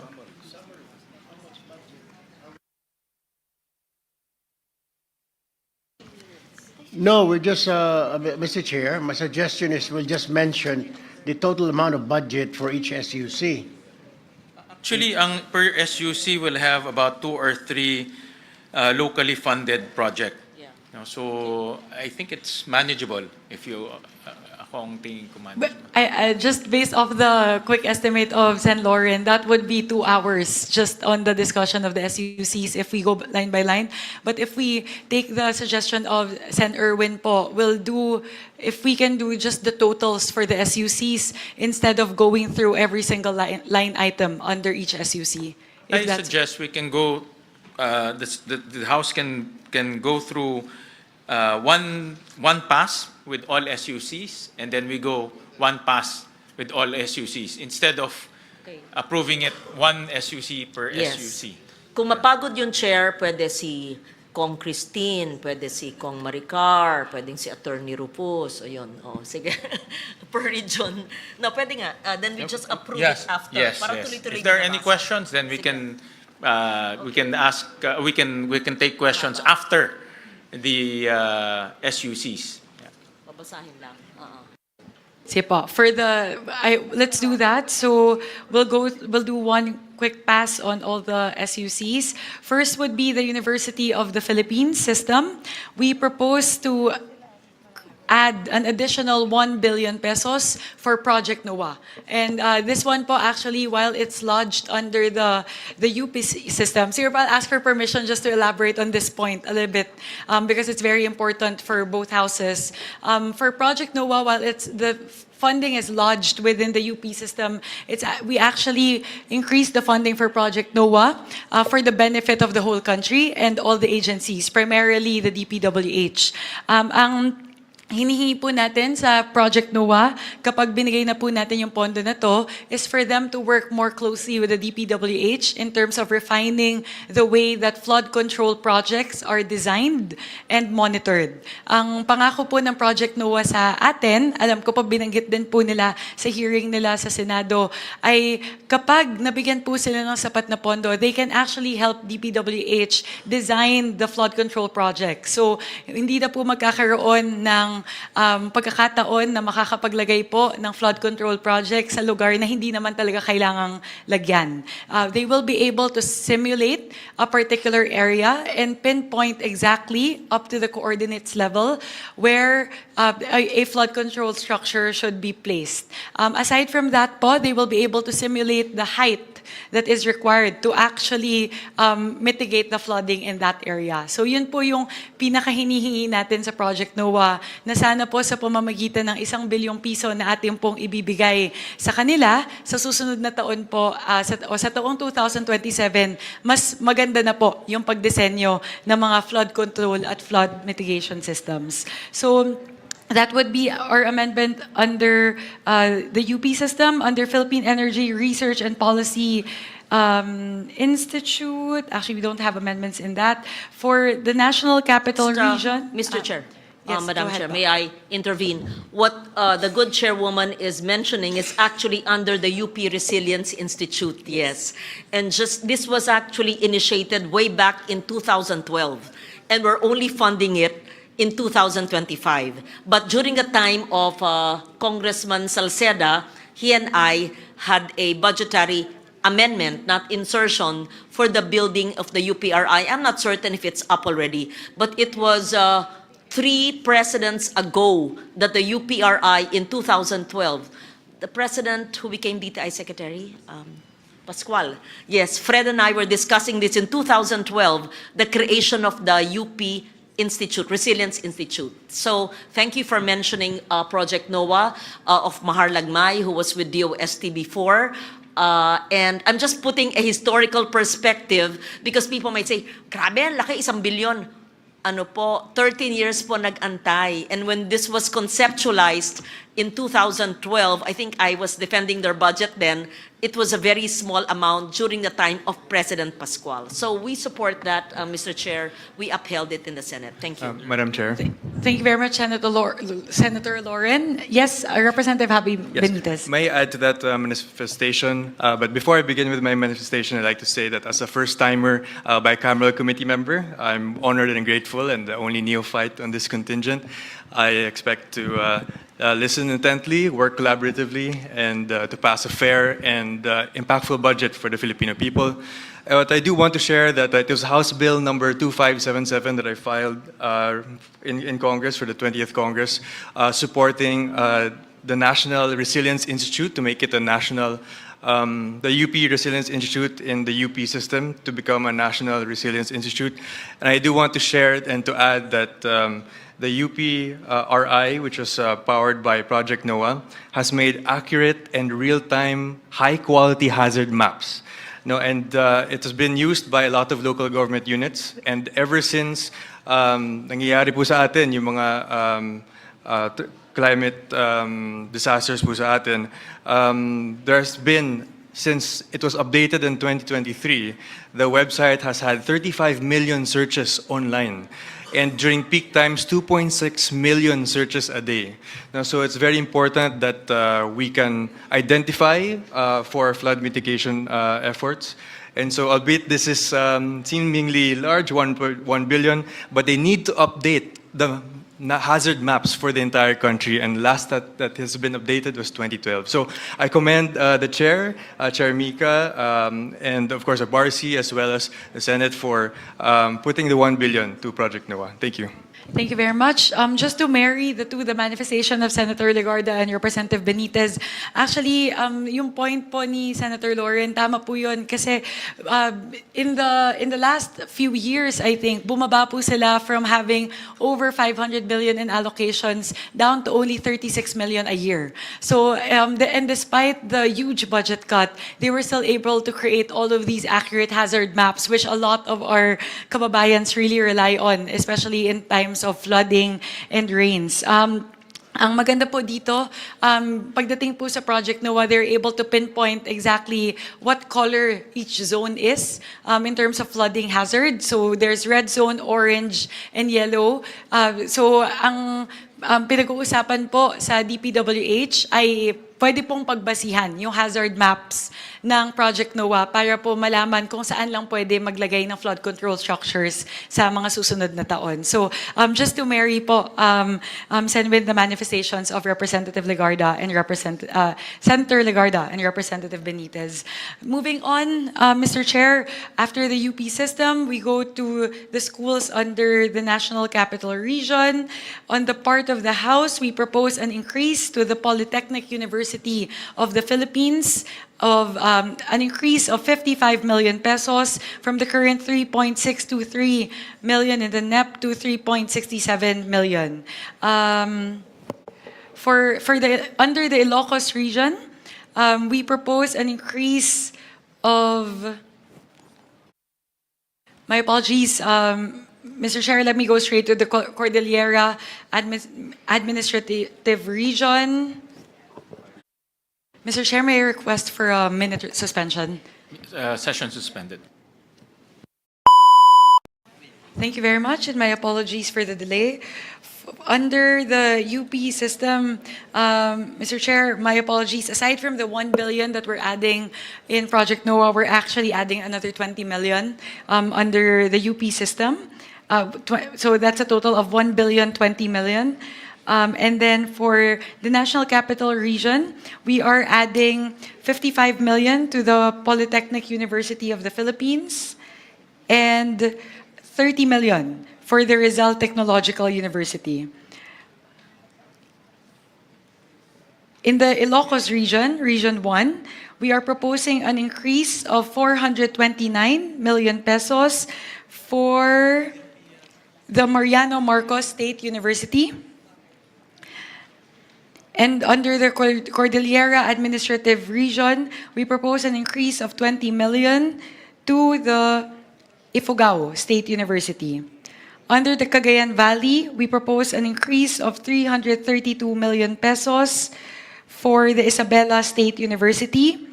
Under Region 3, we propose a 95 million increase to the Aurora State College of Technology and a 100 million increase to the Bulacan State University. Under Region 4, we propose an increase of 50 million pesos for Southern Tagalog and Palawan. We propose an increase of 10 million pesos for Region 4 under Laguna State Polytechnic University. An increase of 40 million pesos to the Occidental Mindoro State College. An increase of 35 million pesos under the Catanduanes State University. An increase of 8.803 million for the Carlos C. Helado Memorial State College in the Negros Island region. An increase of 80 million pesos under Region 7, Cebu Technological University. In the region of Eastern Visayas, we propose an increase of 70 million pesos for Eastern Samar State University, 125 million pesos for Biliran Province State University or the Naval State University, an increase of 40 million pesos for the Samar State University, 30 million pesos for the Southern Leyte State University, 100 million pesos for the University of Eastern Philippines, and 150 million pesos for the Visayas State University. In Soxargen, Region 12, we propose an increase of 30 million pesos for the South Cotabato State College, an increase of 14 million pesos in the Bangsamoro Autonomous Region for the Mindanao State University. So, Mr. Chair, those are all of our proposed increases for state universities and colleges, totaling 2.859 billion pesos. On the part of the Senate, we'll start off with the University of the Philippines dahil maraming taga-UP ho dito. Itong Senator Kiko yata taga-UP. Senator Loren din. So we'll start off with UP. For the University of the Philippines system, locally funded projects, renovation of PAS, Mendoza Hall, UP Manila, 30 million pesos. A locally funded project, treatment of X-linked dystonia Parkinson's, also known as Lubag syndrome, UP-PGH, 15 million. I think this is your intervention, the Parkinson's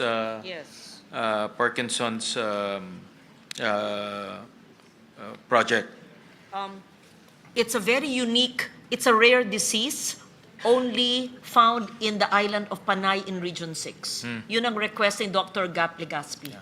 This is under PGH or UP? PGH. PGH, no? Because PGH under UP. Yes. Okay. Thank you. Locally funded projects, digitalization of oral narratives, UP Visayas, 12 million pesos. locally funded projects, scholarship programs for professional masters in tropical marine ecosystem management, and professional masters in operations oceanography, PMMO, Marine Science Institute, UP Diliman, 10.9 million pesos. Locally funded projects, development and implementation of the Philippine Secondary Leavers Assessment 2026 to 2027, 200 million pesos. Hospital Services Program,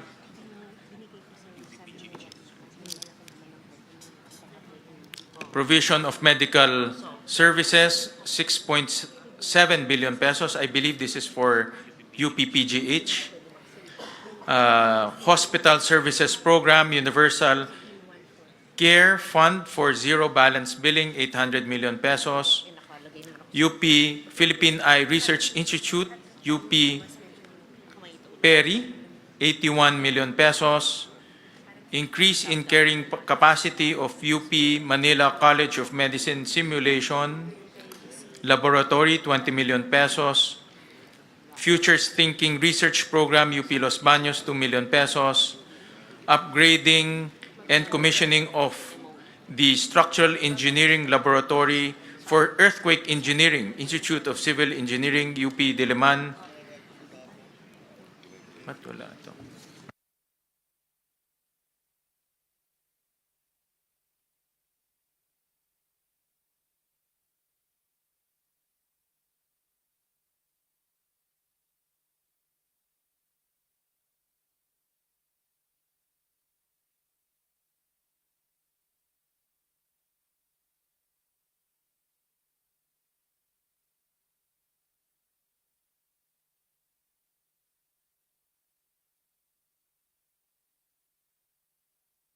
Sorry, the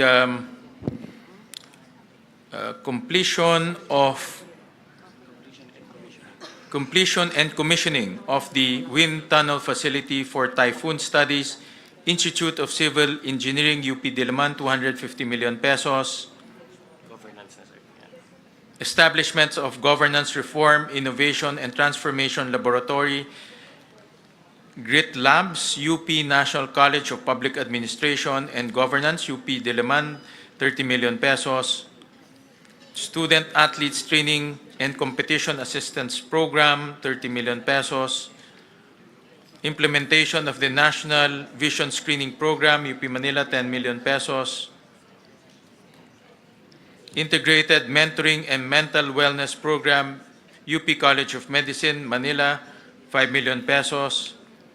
Construction, rehabilitation of audiovisual room, South Road Properties Campus, UP Cebu, 21 million pesos.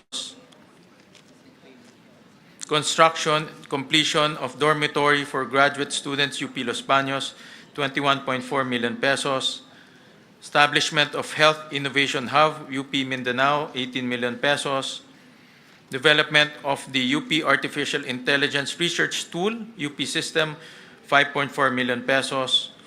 Digital Futures Research Hub, empowering doctoral graduates through a collaborative mentoring system, UP Open University, 12 million pesos. Heritage Digitization and Publication Project, National Institute of Islamic Studies and Civilizations, UP Institute of Islamic Studies, UP Diliman, 5.5 million pesos. Smart Library, National Institute of Islamic Studies and Civilizations, UP Institute of Islamic Studies, UP Diliman, 4.5 million pesos.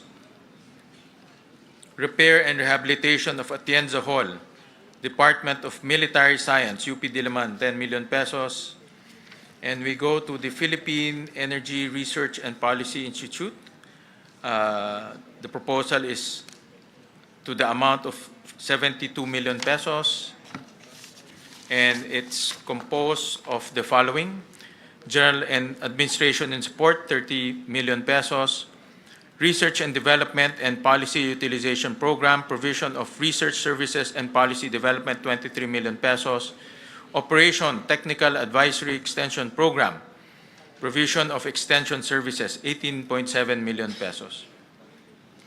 Now for the other SUCs in the National Capital Region, the Eulogio Amang Rodriguez Institute of Science and Technology, the proposal is 530 million pesos, composed of repainting of Iris building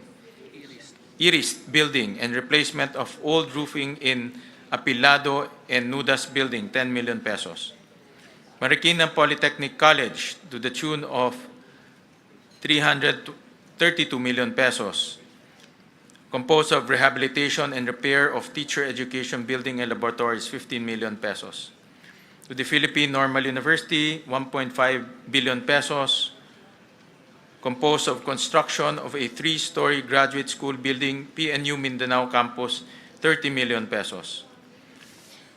Philippine State College of Aeronautics, 526 million pesos, composed of design and construction of academic building including physics and chemistry laboratory facilities, 12 million pesos. To the Polytechnic University of the Philippines, 3.7 billion pesos, composed of construction of multipurpose building, PUP Lopez Quezon Campus, 50 million pesos, construction of academic building, Phase 3, PUP Taguig, 15 million pesos, construction of multipurpose building, College of Engineering Extension building, PUP Santa Mesa, 50 million pesos. To the Technological University of the Philippines, 1.5 billion pesos.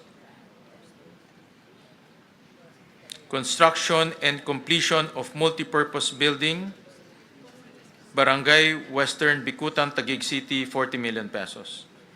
Now we go to Region 1, Ilocos. Don Mariano Marcos Memorial State University, 1.8 billion pesos, composed of construction of veterinary medicine building and animal hospital, 45 million pesos.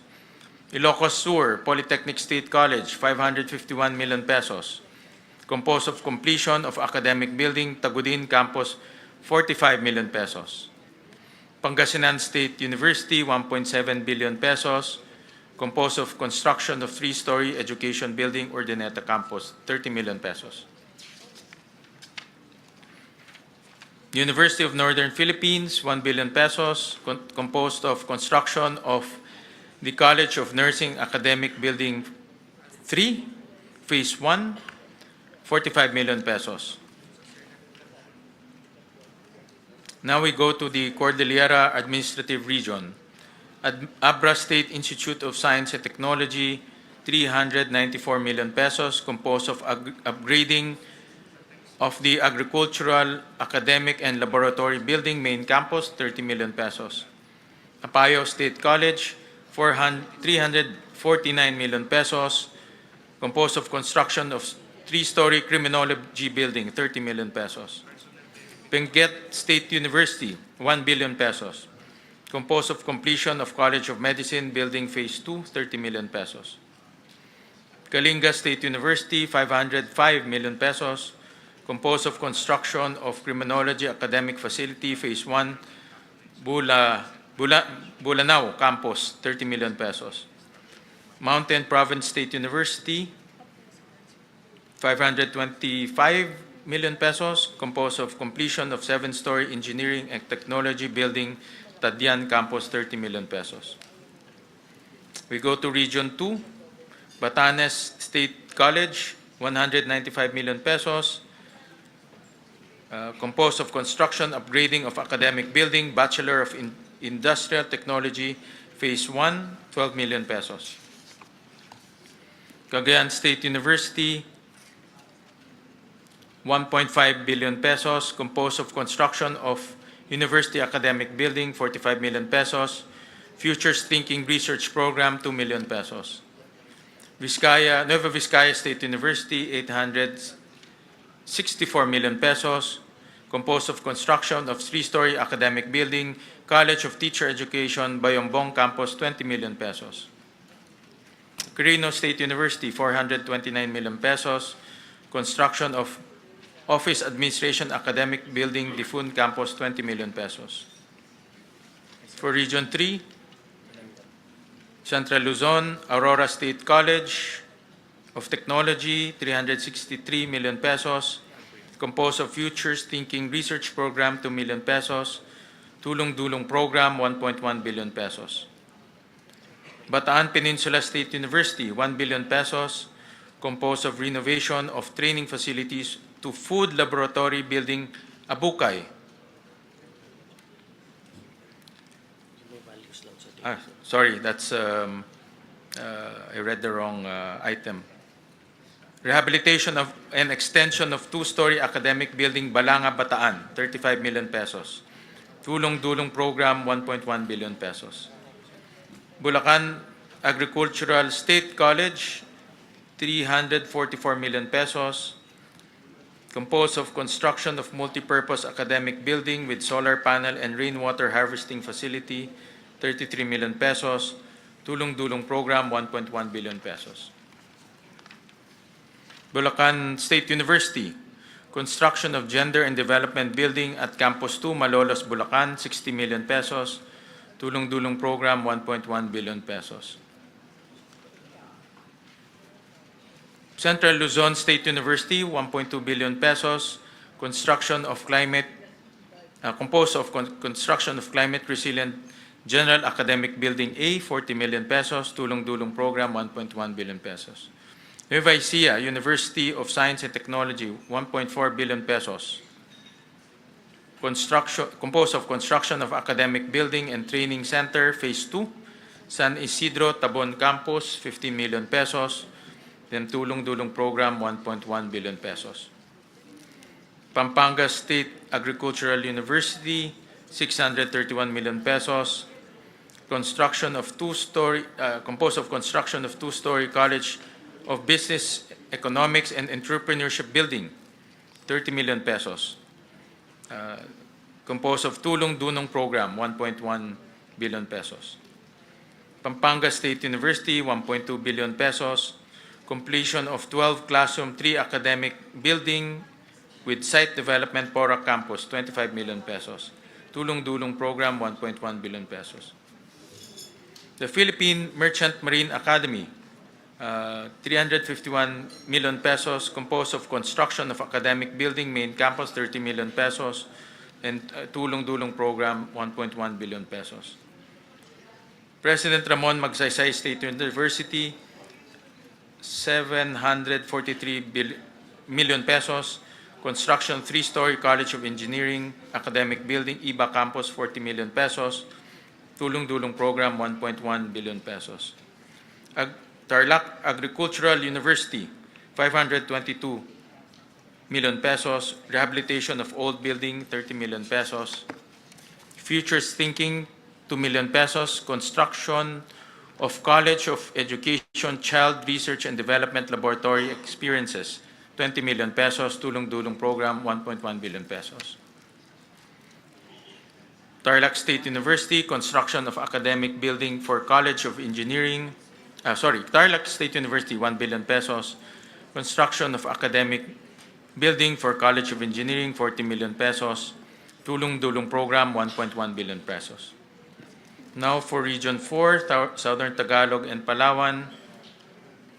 Region 4A, Calabarzon, Batangas State University, 2.4 billion pesos. Future Thinking Research Program, 2 million pesos. Construction of 10-story engineering hub, academic building, 200 million pesos. Tulong Dulong Program, 100 million pesos. Cavite State University, 2.1 billion pesos. Completion of 3-story of College of Engineering and Business Management Building, CCAT Campus, 42 million pesos. Futures Thinking Research Program, 2 million pesos. Tulong Dulong Program, 1.1 billion. Million, no? Million ba ito? Billion. Million pesos.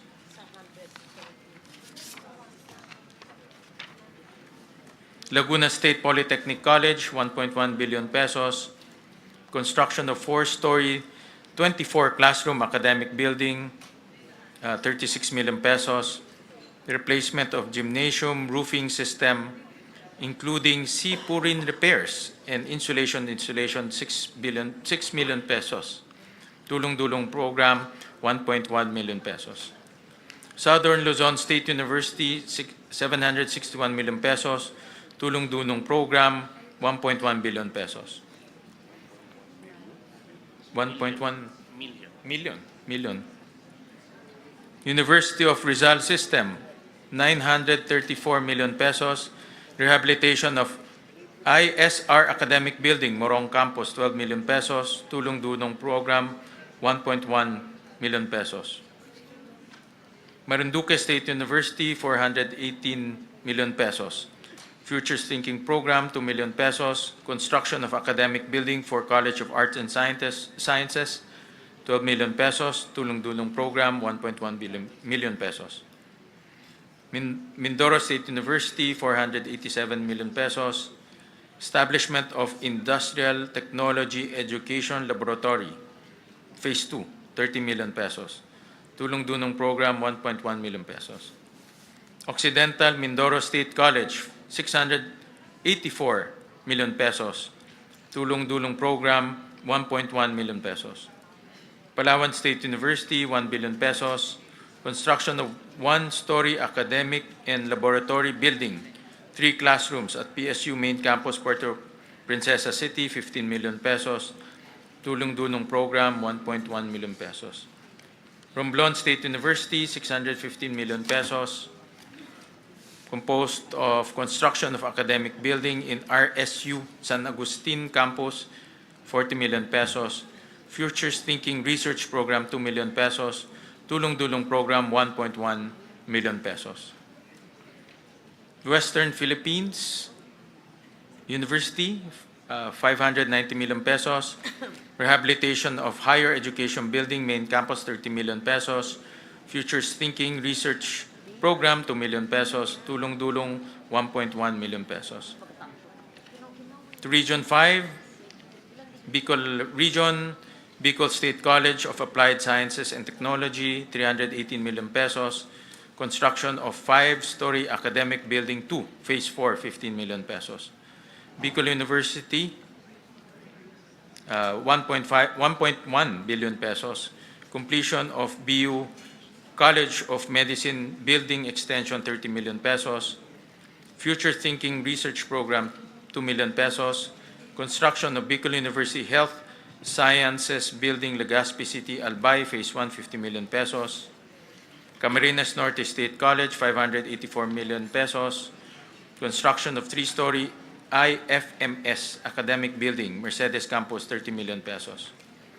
Camarines Sur Polytechnic Colleges, 744 million pesos.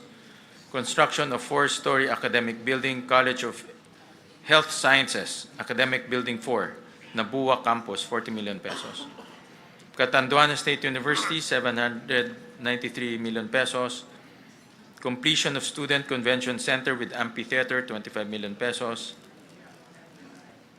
Central Bicol State University of Agriculture, 1.2 billion pesos.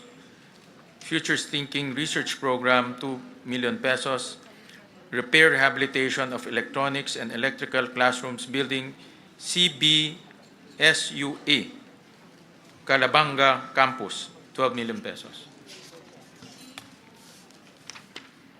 Dr. Emilio Espinosa Senior Memorial State College of Agriculture Technology, 346 million pesos. Construction of 4-story smart academic and laboratory building for business management program, 30 million pesos. Futures Thinking Research Program, 2 million pesos. Partido State University, 727 million pesos. Construction of Criminology Academic Building, Lagonoy Campus, 24 million pesos. Futures Thinking Research Program, 2 million pesos. Sorsogon State University, 677 million pesos. Construction of Integrated Academic Laboratory and Library Building, 36 million pesos. Now we go to Region 6, Aklan State University, 760 million pesos.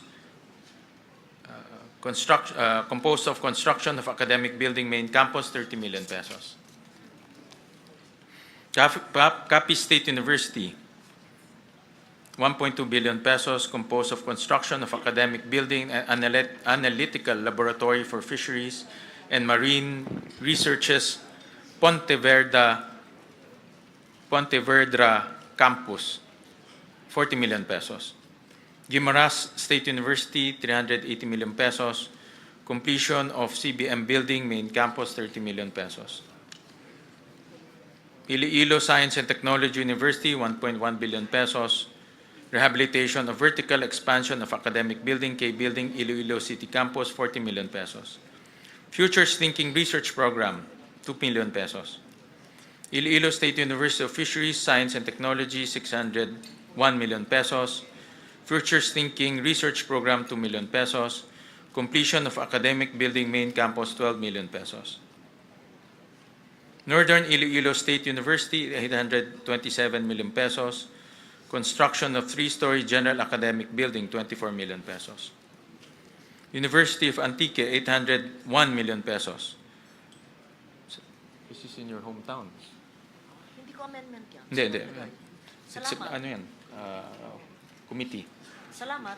Construction and completion of classroom buildings, Sibalom Campus, 14 million pesos. Construction, completion of classroom buildings, Libertad Campus, 14 million pesos.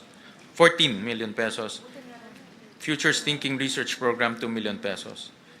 West Visayas State University, 2.3 billion pesos.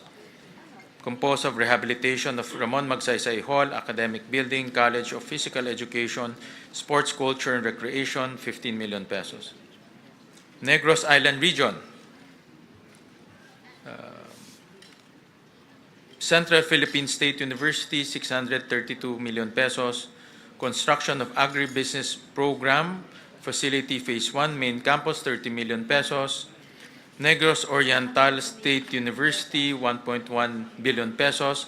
Expansion of 60 classroom academic building, 45 million pesos. Siquijor State College, 203 million pesos. Composed of expansion of engineering learning spaces, construction of the engineering learning space, 50 million pesos. State University of Northern Negros, 365 million pesos. Construction, completion of nursing and allied health services academic building, phase 6 Sagay Campus, 30 million pesos. We go to Region 7, Central Visayas, Bohol Island State University, 1 billion pesos.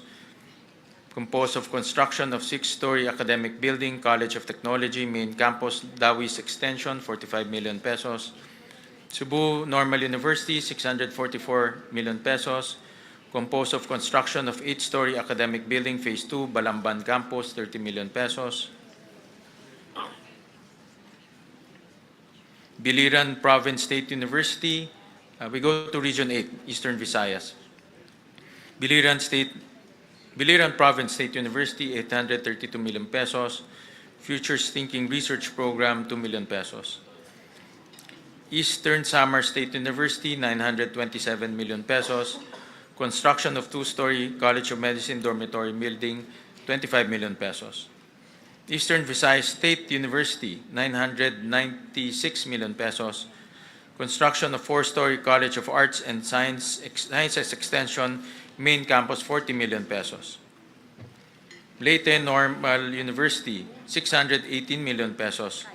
Construction of academic building, LNU San Isidro Campus, 30 million pesos. Northwest Samar State University, 680 million pesos. Construction of nursing building, Phase 1, 30 million pesos. And then another Futures Thinking research program, 2 million pesos. Palompon Institute of Technology, 460 million pesos. Construction of engineering building, Phase 2, 30 million pesos. We go to Region 9, Zamboanga Peninsula, Basilan State College, 315 million pesos. Composed of Futures Thinking Program, 2 million pesos. Construction of academic building, including Animal Science Laboratory, 12 million pesos. Srila State College, 604 million pesos.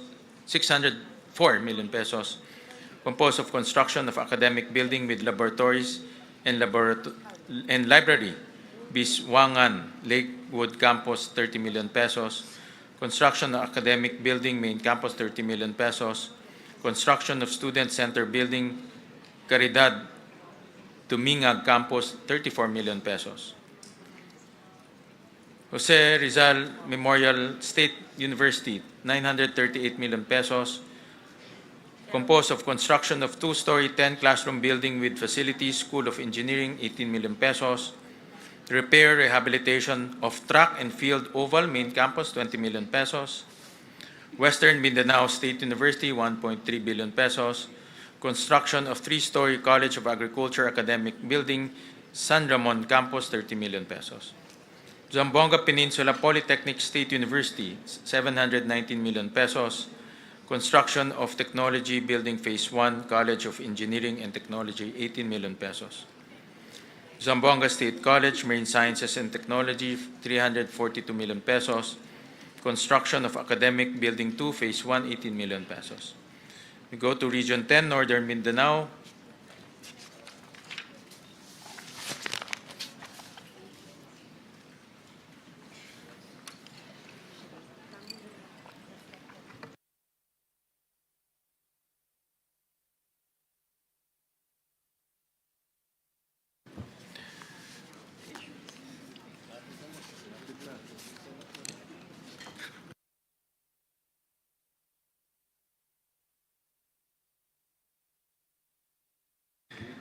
Ano ba ito? Region 10. Bukidnon State University, 1.1 billion pesos. Completion of Buksu Hotel Training Laboratory for BSHM, 50 million pesos. Completion of 5-story academic building Phase 2, Quezon Campus, 25 million pesos. Completion of 5-story academic building Kalilangan Campus, 25 million pesos. Construction of 3-story smart Camiguin Polytechnic State College. Ito parang kila ano ito Kila Thank JJ you, ito. Mr. Chair.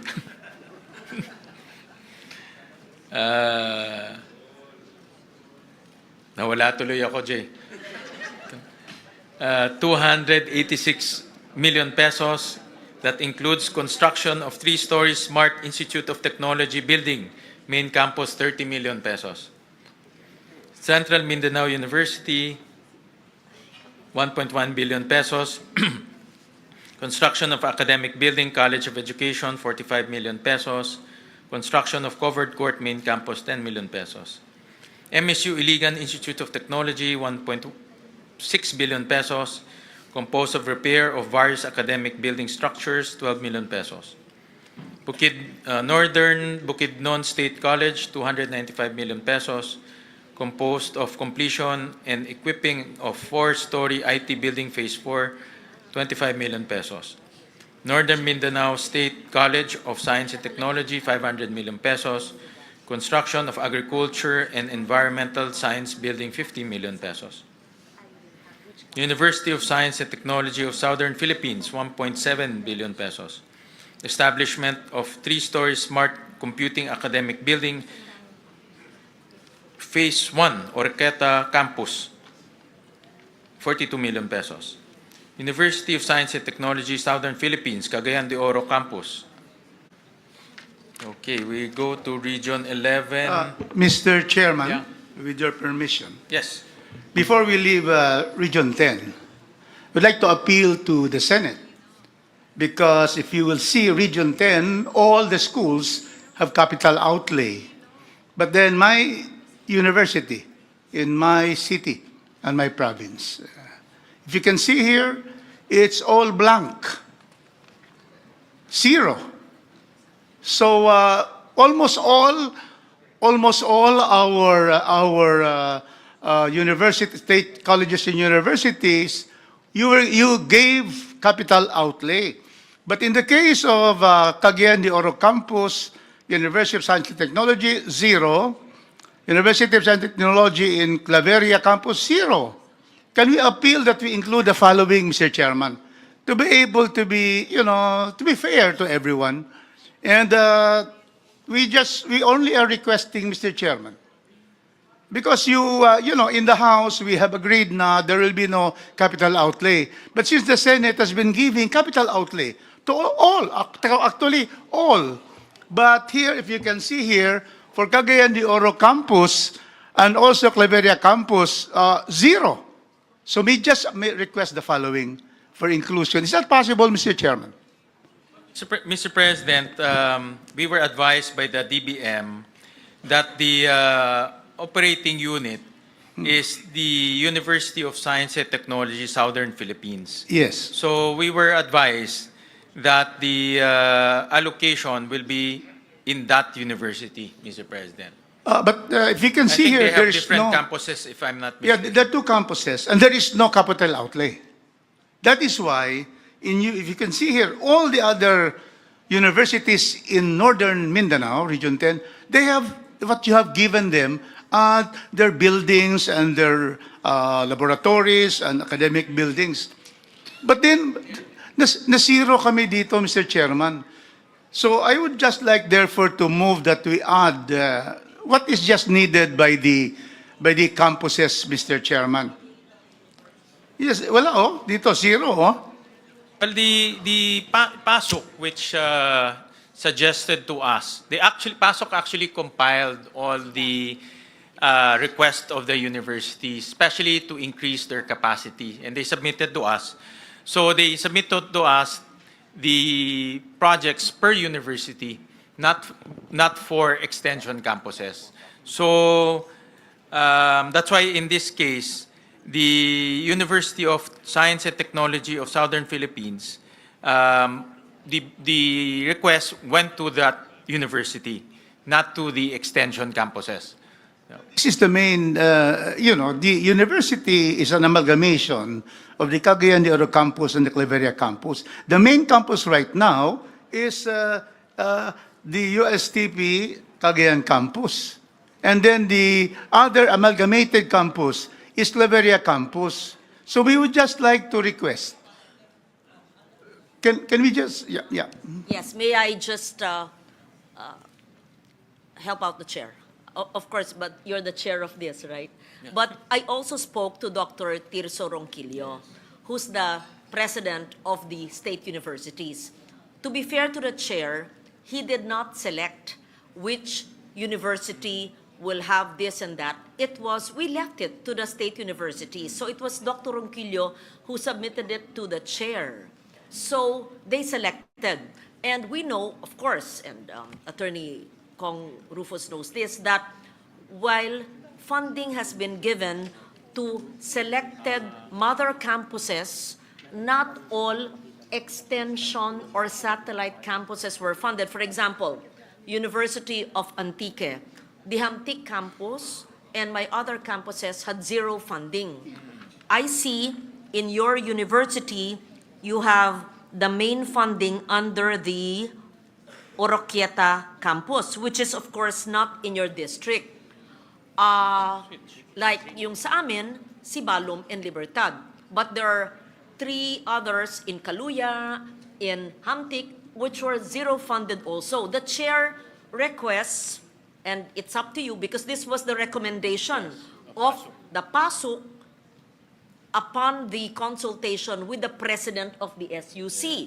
But if the congressman so wishes, the chair is willing to move the funding if you say that the main campus is Cagayan de Oro, to move it to the Cagayan de Oro campus. He is willing to do that, right? But we would not wish also, the USTP system has 2 main campuses which were amalgamated by law, which I was the author. We have other 5 satellite campuses. We're not asking for the 5 satellite campuses, no.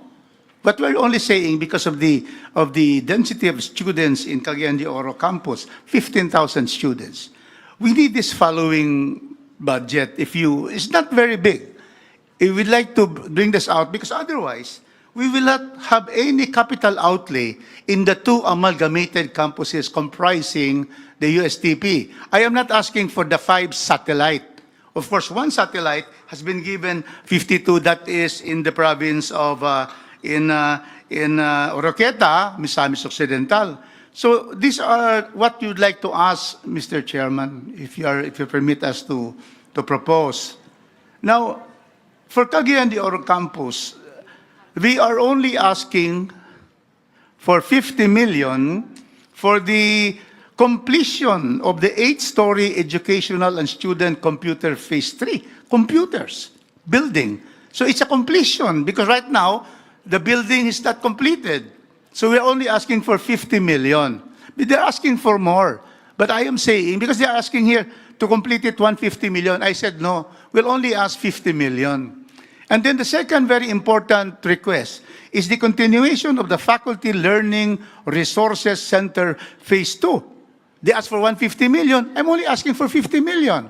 So they're asking 300 million, which is really, so big in this BICAM hearing. I'm only asking for 50 and 50, 100. That is for the Cagayan de Oro campus. The other main campus in the amalgamated USTP is Claveria. And they're asking, Mr. Chairman, they're asking for the auditorium and multipurpose training center. They're asking 110 million. I'm only asking for 50 million for Claveria, a total of 150 million. Otherwise, we can see here all from Region 1 to Region 16, all of them receive capital outlay. But then my university, and I sit there as the USTP board of trustees because I was designated by Chairman Jude Asidre. Mr. Chairman, it will be difficult for me not to be able to appeal to you because you have been giving capital outlay to everyone. And then dito, kami lang, in this page and the other pages, ang zero dito, ito lang dalawang campuses na ito. So that is what we'd like to ask, Mr. Chairman, that you be able to, at least be able to give Cagayan de Oro. It is the seat of, in Region 10, this is the seat of education. Can we have that, Mr. Chairman? May I request for a minute suspension, Chairperson Mika?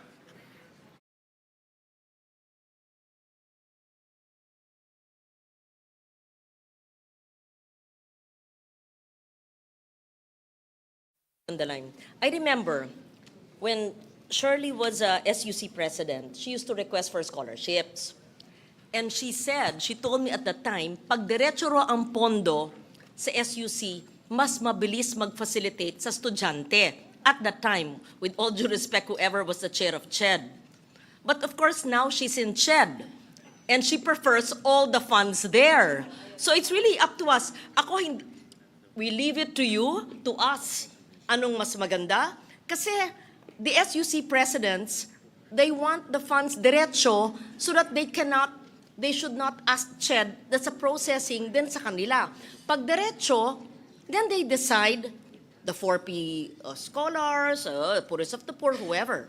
So, but now that she's the chair, if she wants it all under her watch, it's really okay. But I used to give her scholarships, everywhere, and she would say, maganda pag diretso. SUC president will say, diretso na sa amin. Okay, but it's up to them, whatever they wish. That's why, so chair, so. For the record po, Sen. Lauren, Senwin, upon conferring with Chairperson Agrupis, so there's actually no procedural or legal impediments to lodging it in the SUC. So at least that's clear. So it's really up to the BICAM as to whether we want to centralize all the tulong-dunong funds to CHED Central Office or keep them there. So, Mr. Chair, Madam Chair, so what's the decision? Do we have to leave it to the I to suggest- CHED or go directly to the SUCs? Okay. We'll download it to SUCs. It can be both because a scholar, whatever it's called, a scholarship assistance can go through CHED. That's the tertiary education subsidy, the TES. And there's tulong-dunong. But a scholarship assistance can also be an amendment to a specific SUC. For example, yung SUC ni attorney ko. University of Science and Yun. Technology of Southern Philippines. Kung gusto mo mag-amend, pwede ka maglagay ng scholarship assistance, let's say 1 million to that SUC, and the students, you will not touch the funds, it doesn't go through the lawmaker, but the SUC will implement it, depende kung. And all the SUC presidents I talk to always say, sana diretso na kasi ang bagal noon pag galing kay CHED, and Shirley would do the same before. So I suggest, since it's there already and the SUCs already know that it's lodged under them and there's no legal impediment, and the LBRMO did that. So we Madam Chair, Yes. Mr. Chairman, the thing is, there are Region 3 and Region 4 has tulong-dulong directly to the state colleges. Mindanao, which has the 6 poorest provinces in the country, of the 10 poorest, walang tulong-dulong. So yan ang problema natin. So whether it is handled by CHED or by the school, it's clear that Mindanao is shut out of tulong-dulong, all the 6 regions, and that is a shutout. And Mindanao, under the PSA report, 6 of the poorest provinces are in Mindanao, and therefore, most of the students in our state university colleges are very, very poor that would need tulong-dulong. Just a manifestation, Mr. Chairman. That is what happened. Meron ng Region 3 and 4, wala ang Regions 9, 10, 11, 12, Caraga, and BARM. Alam mo, Mr. Chair, Madam Chair, I agree with Congressman Rufus. Wala naman po siguro state college universities na walang mahirap na estudyante. Kaya po sila nandyan because they don't have money. Magandang sinabi nyo. So we can move to put tulong-dunong directly to all SUCs, assuming there's fiscal space. I would like that. I hope we can do that as long as there's fiscal space. Yes, there's none in Mindanao. If the 2 chairs would agree, but where do you find the funds that you will take it from? So the options would be to put the tulong-dunong, which is on the record, back to CHED, right? Back to CHED, and nothing would stay in any SUC, or we give all SUCs as manifested by Congressman Rodriguez. So I leave it to the body.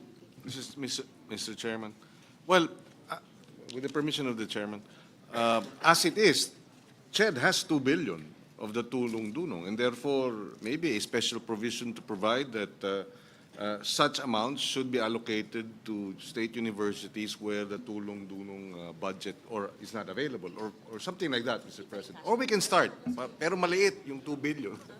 Yeah, I think we can, Mr. Chair, Madam Chair, I think we can start doing that.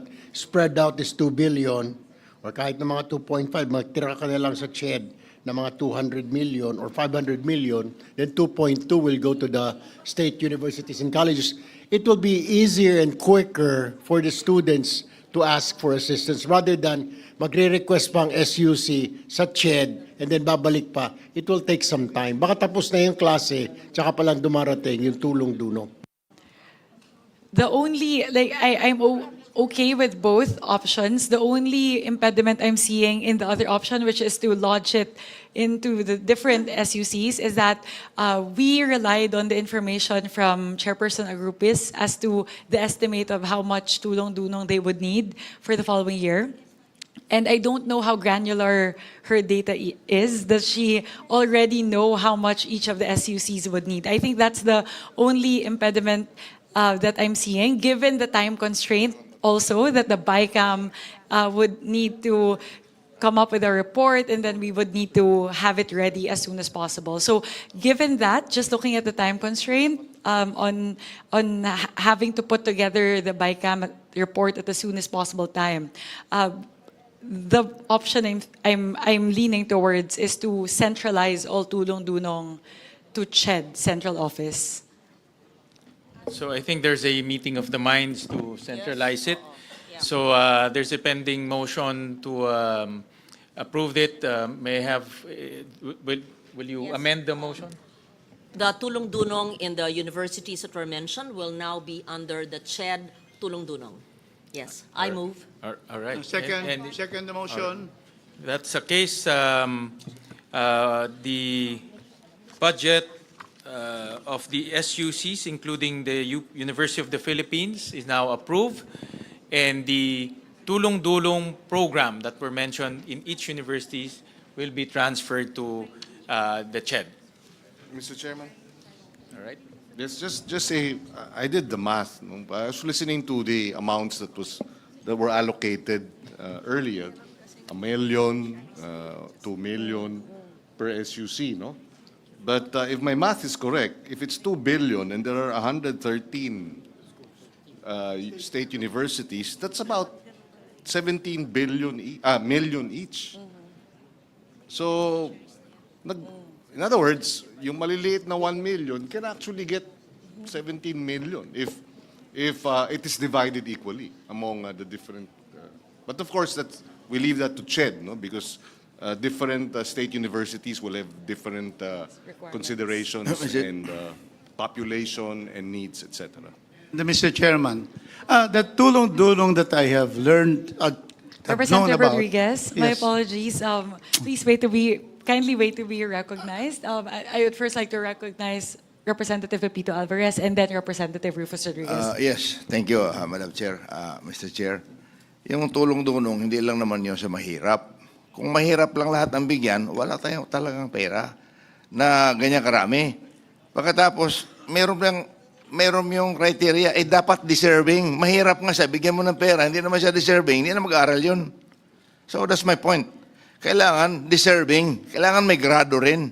Kaya mabuti, centralize mo na lang sa CHED kasi I'm so afraid also in the state universities, marami rin corruption. And that is true. Palawan State University is number 1 corrupt also. Wala akong magawa. They're not under me, so I do not suggest that we put the money in the SUCs. I'm sorry, but it's true. Thank you. Thank you, Representative Rodriguez. Yes, Madam Chair, Mr. Chair. The tulong-dulong originally, and should be, is to the private schools, private universities. Because our SUCs, free tuition na sila. And that is why I'm surprised now we are putting money to state universities because I have been having that for the past 15 years, except the last 3 years, na wala ng tulong-dunong, binalik ngayon. It's really for those studying in private universities to be able to help them, being in the private school system. Because actually, the private tertiary system is complementary to the state system.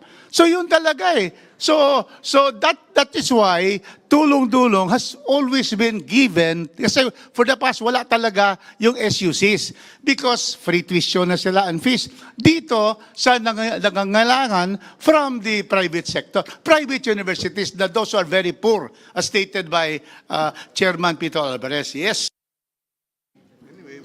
Thank you. Yes, so with that, we already voted, so we just want to seek the assurance of Chairperson Agrupias. Please make sure that the Tulong-Dunong program is implemented a lot quicker than it used to be in the previous years. Kasi po dati, graduate na yung estudyante, hindi pa lumalabas yung scholarship grant nila. So hopefully with the funding that we're giving them for fiscal year 2026, the implementation of the Tulong-Dunong program will also be improved. Gusto ko lang mapahabol, Madam Chair, Mr. Chair. Point of clarification. Tulong-Dunong is not only for tuition fees. Rather, it is also being used by poor students at the SUCs, particularly in provinces. Board and lodging, transportation, food, and allowances. Kaya doon nga sila sa SUCs. Kaya nga, that's why they need that. That's my point of view, Mr. Chair, Madam Chair. Thank you. Hindi dumating yung tulong, kaya hindi nadagdagan yung dunong. Graduate. All right, thank you. Thank you for With those that, Mr. comments. Chair, let's move to the next agency. I believe CHED, we're moving to CHED. Yes, to Commission on Higher Education. Mr. Chair, on the part of CHED, we'll just wait for the screen to catch up. For CHED, on the part of the House, for the Commission on Higher Education, we propose several amendments from the NEP as adopted in the HGAB. So as an increase to the UACTE, or the Universal Access to Quality Tertiary Education Act, we added 2.98 billion pesos. On top of that, we are also, as mentioned earlier, proposing for 4.5 billion pesos to be allocated also under UACTE for the payment of deficiency to SUCs. Third would be for Tulong Dunong program. We are proposing to add 2.7 billion pesos. And for increased subsidy for training and research for SUCs, we are proposing an increase of 228 million. So from the NEP levels for UACTE, the increase in tests and UACTE payment of deficiency to SUCs combined, that would be a total increase of 7.5 billion pesos for UACTE, from 27.4 billion pesos in the NEP to 34.9 billion pesos in the HGAB. And again, for Tulong Dunong program, that would be an increase of 2.7 billion pesos. That's it for the part of the House. Thank you. Chairperson Mika. On the part of the Senate, for for Commission on Higher Education, 74.3 billion pesos. For universal access to quality tertiary education, 40 billion pesos. For Tulong Dunong program, the Senate subsumed this under the universal access to quality tertiary education. For locally funded project improvement enhancement of ICT infrastructure for digitally empowered CHED, central and regional offices through strengthened office productivity and higher education information system, 100 million pesos. For repair and refurbishment works for the CHED 5 offices, 150 million pesos. For seed fund for development of medical schools in SUCs, 440 million pesos. Implementation of English Laboratory Phase 1, 50 million pesos. For financial support for related learning experience requirements in Allied Health Sciences Program, 500 million pesos. For medical scholarships and return service program, 1 billion pesos. 74 na banggit mo kanina. Sorry, I misread the budget of the CHED. It's 47 billion pesos. Dito ko muna. So any comments, any motions? Senwin, I was just hoping to clarify the Tulong Dunong program as indicated here. Does that already include the transferred amounts from the SUCs? Not yet, not yet. So we will effect that later on. That's why we need to balance the records later on. So any comments? Any? So, Mr. Chair, before we solicit a motion, for the record, we were able to increase the budget of the Commission on Higher Education from 33.1 billion in the NEP to 43.6 billion pesos in the HGAB. And finally, in the proposal, that would be 47.4 billion pesos. So that is a 14 billion increase for the Commission on Higher Education. Any motion? Any questions? I move that the budget for the Commission on Higher Education be approved, Mr. Chair. Any second? Duly seconded. The budget for the Commission on Higher Education is hereby approved. We go to TESDA, Technical Education and Skills Development Authority. To clear something about the special provision indicated under TWSP. So before I get to that, so I'll first note the amounts that we added for under the Technical Education and Skills Development Authority. From a 4-step, we propose to add 2.09 billion pesos, bringing it from 12.6 billion in the NEP to 14.7 billion in the HGAB. Subsequently, for the TWSP, we propose to add 1.54 billion pesos to change it from 5.3 billion pesos in the NEP up to 6.8 billion pesos in the HGAB. So, Senwin, just wanted to clarify on one point because one of the disagreeing points between the HGAB and the Senate version pertaining to the special provision of TWSP is that upon the request of Secretary Kiko Benitez, the amount as indicated in the TWSP would have to be broken down into different courses with amounts specified for each type of course. We conferred with Sec. Kiko Benitez kasi po medyo nawawalan po ng flexibility if the amounts are indicated specifically for each of the different courses. So ideally, or the preference would be to give Sec. Kiko the flexibility to be able to move around the funds within TWSP to essentially respond to whichever programs are more in demand, either by the students or by the private sector, in compliance with the law of the tripartite approach to education and labor. So yun po siguro yung aming masasabi lang. I think in terms of the amounts, these are the amounts that we're advocating for, but we're hoping for us to reach an agreement as to the version of the special provision, because upon conferring with Sec. Kiko Benitez, he gave his concurrence that he's okay if we take out the amounts as specified under the different courses. So that would also give TESDA the flexibility to be more responsive and adaptive. So that's it on our part, Senwin.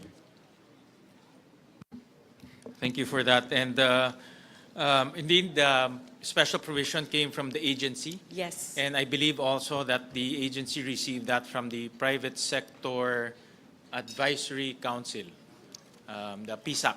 Yes. So, and that is to make sure that we have amounts allocated to emerging skills like artificial intelligence, healthcare, and information technology. But we're very aware that it might be restrictive, so we can work with the House in making it more flexible. Thank you. Thank you, Sedwin. I think at least for the comfort of the BICAM conferees, Sec. Kiko Benitez also gave his concurrence that he's okay if we take out the amounts as indicated in the special provision. Thank you. We'll just work on harmonizing the special provision. So on the part of the Senate, we proposed for Technical Education Skills Development Authority, 26 billion, composed of promotion, development, and implementation of quality education and skills development programs, 15 billion, promotion, development, implementation, monitoring, and evaluation, technical education and skills development scholarship and student assistance program, 9 billion. So, any comments or motion? Mr. Chair, Representative Alvarez. no more comments. Motion to approve. Any second? Second. Duly Mr. Chair. seconded. The budget of TESDA is now approved. Thank go. you, Senwin. Sorry for the record. Sorry, naging trabaho ko siya sa Yes, BICAM. go ahead. I just want to appraise the public as to the increases that we are giving the different agencies, especially since this pertains to the education sector. So from the NEP, for TESDA, the NEP is at 19.9 billion pesos. For the age gap, we increased it to 23.58 billion. And finally, with our version of 26 billion pesos, the total increase would be, I need to compute.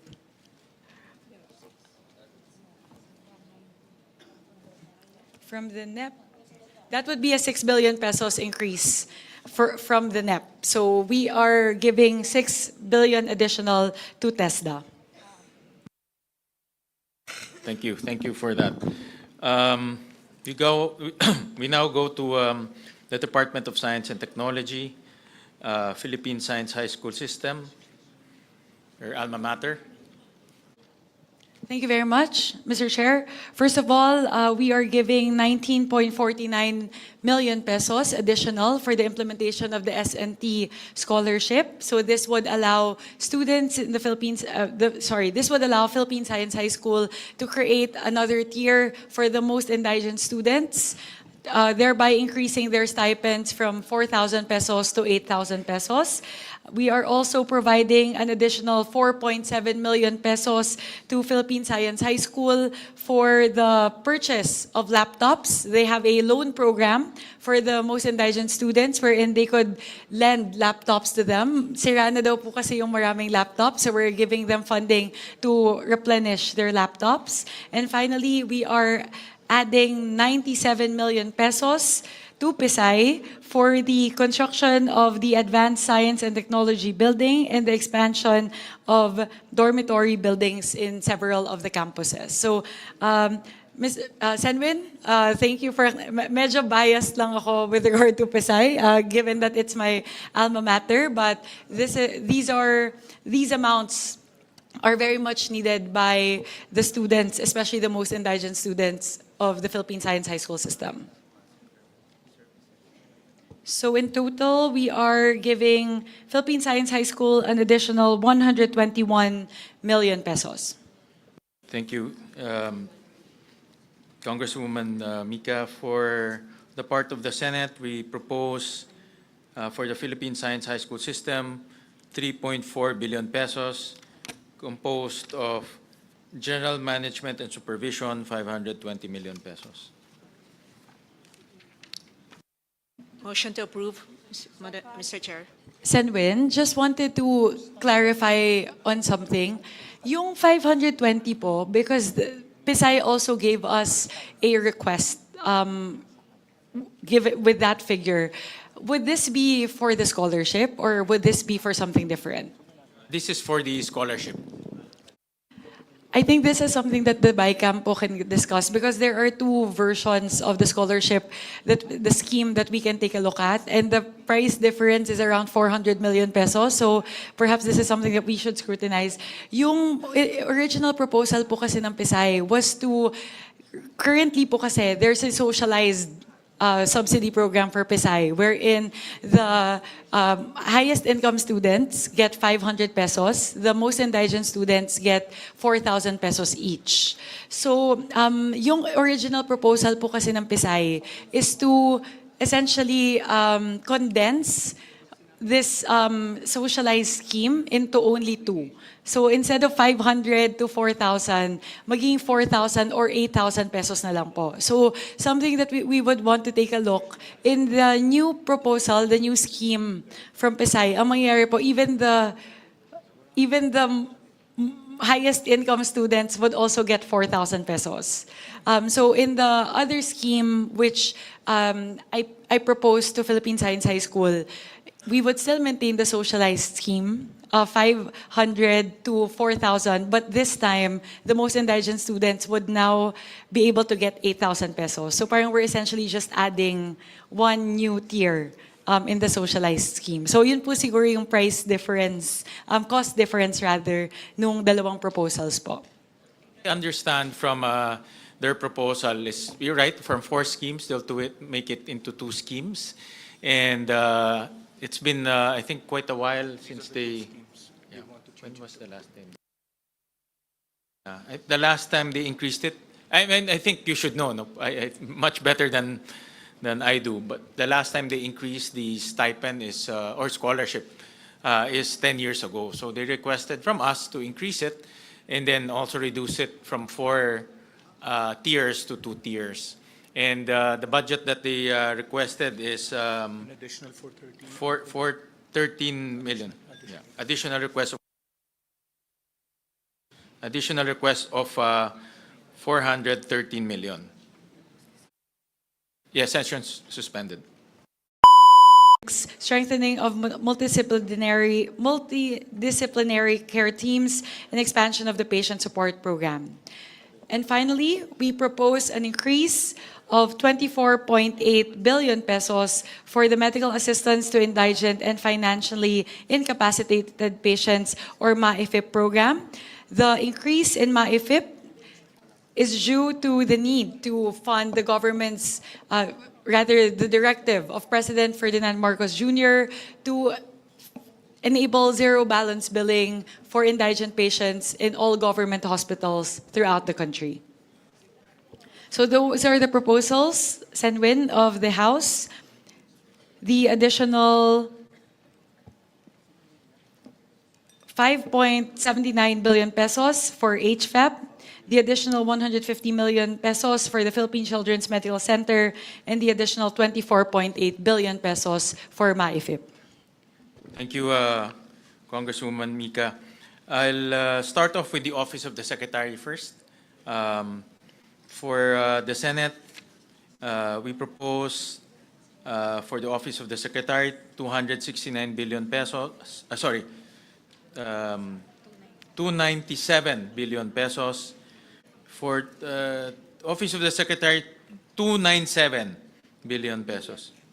For operations of DOH hospitals in Metro Manila, mainly MOOE, for the implementation of ZBB in DOH hospitals in Metro Manila, that's 29.9 billion pesos. Operations of DOH regional hospitals and other health facilities, mainly MOE, for implementation ZBB in DOH hospitals in the region, 101.7 billion pesos. Ano itong 1 billion?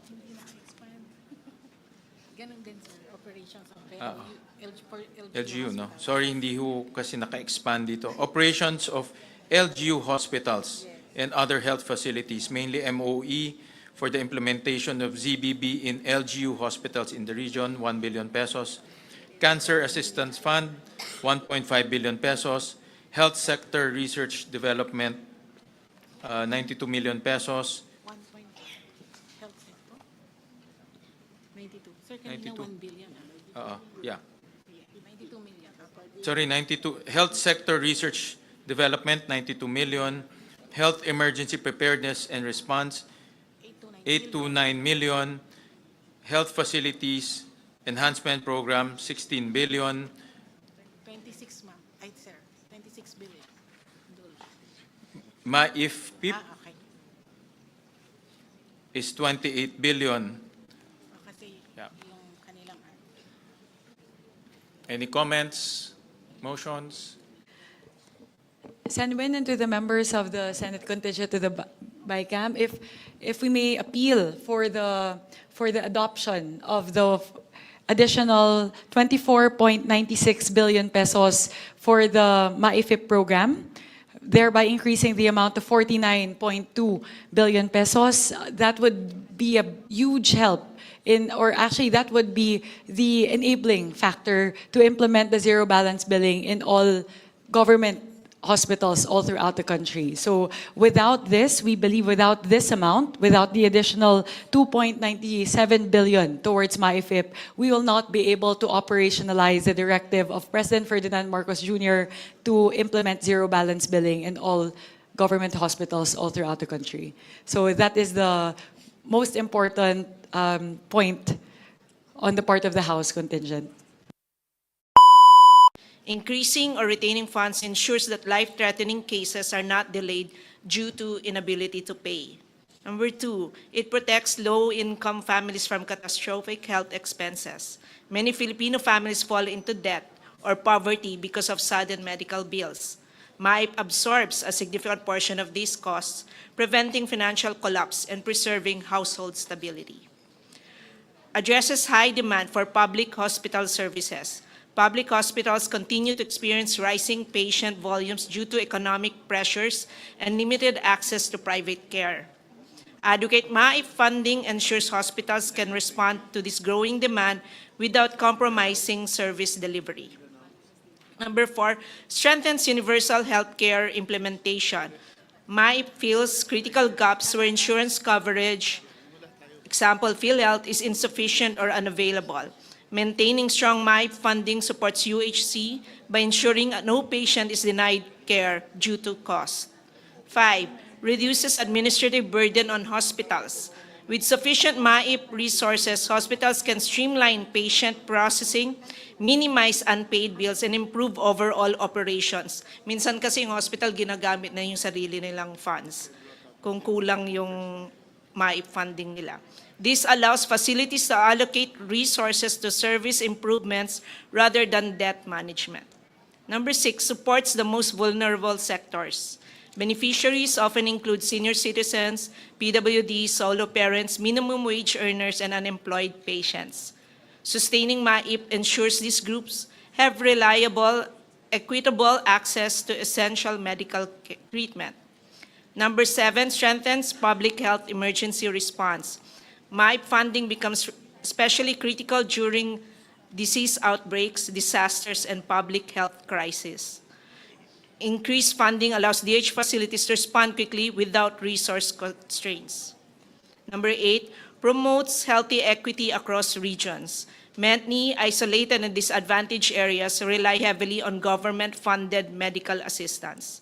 Retained or increased MAIP funding prevents further widening of health disparities between rural and urban populations. Number 9, prevents service interruptions in DOH hospitals. Inadequate MAIP budgets could lead to delayed treatments, supply shortages, or limitations on who can receive assistance. Stable funding ensures continuous uninterrupted patient care. And number 10, delivers high social and economic return on investment. Healthy individuals are more productive, less dependent on long-term government aid, and able to contribute to the economy. Investing in medical assistance yields long-term benefits that far outweigh the program's costs. And I think some of my colleagues wants to share some experiences with their MAIP funding of their district, their constituents. Representative Pepito Alvarez. Yeah, Mr. Chair, Madam Chair, I may have in support of what the Esmihan is saying, nakikiusap kami dahil habang hindi buo yung universal healthcare, lalo na yung PhilHealth, hindi pa nag-i-increase yung kanilang mga case rates. Ito po yung pangtakip. More open than not, kailangan na kailangan talaga ito. Hindi lang sa mga members of the House na napupuntahan ng mga pasyente, kundi pati na rin mga senador. I mean, we have to consider na hindi pa perfect yung ating healthcare. Hindi pa libre talaga. Wala pang insurance sa mga tao natin. So, we'd like to request the Senate panel to kindly consider kasi this is good for everyone. And walang funding dito na dumadaan sa kamay ng politician. Diretso ito from the DOH regional office. Diretso binabayad ito sa mga hospitals when the bills are forwarded to them. So, Mr. Chair, Madam Chair, I'd like to request to have this approved. Thank you. Madam Chair. Mr. Chair. Madam Chair. First, Minority Leader Marcelino Lebanan, then Representative Marco Zamora. Madam Chair. Maraming salamat, Madam Chair. Then Congressman J.J. Romualdo, Representative Brian Yamsuan, those four. Thank you. Kami po ay, in behalf of Four Peace Party List, nakikiusap po kami na i-reconsider po itong MAIP natin na 49 billion dahil napakalaking tulong po ito sa ating mga taong bayan, lalo na yung mga mahihirap. Ito po yung inaasahan ng napakarami po sa atin. At sa amin pong experience ay na-mention na ni Deputy Speaker Singson yung mga reasons, kaya nakikiusap po kami sa House panel na matulungan ng ating mga kababayan sa pamamaraan ng MAIP na pag sila'y nagkakasakit. Maraming salamat po, Madam Chair. Thank you. Next, Representative Marco Zamora. Thank you, Madam Chair.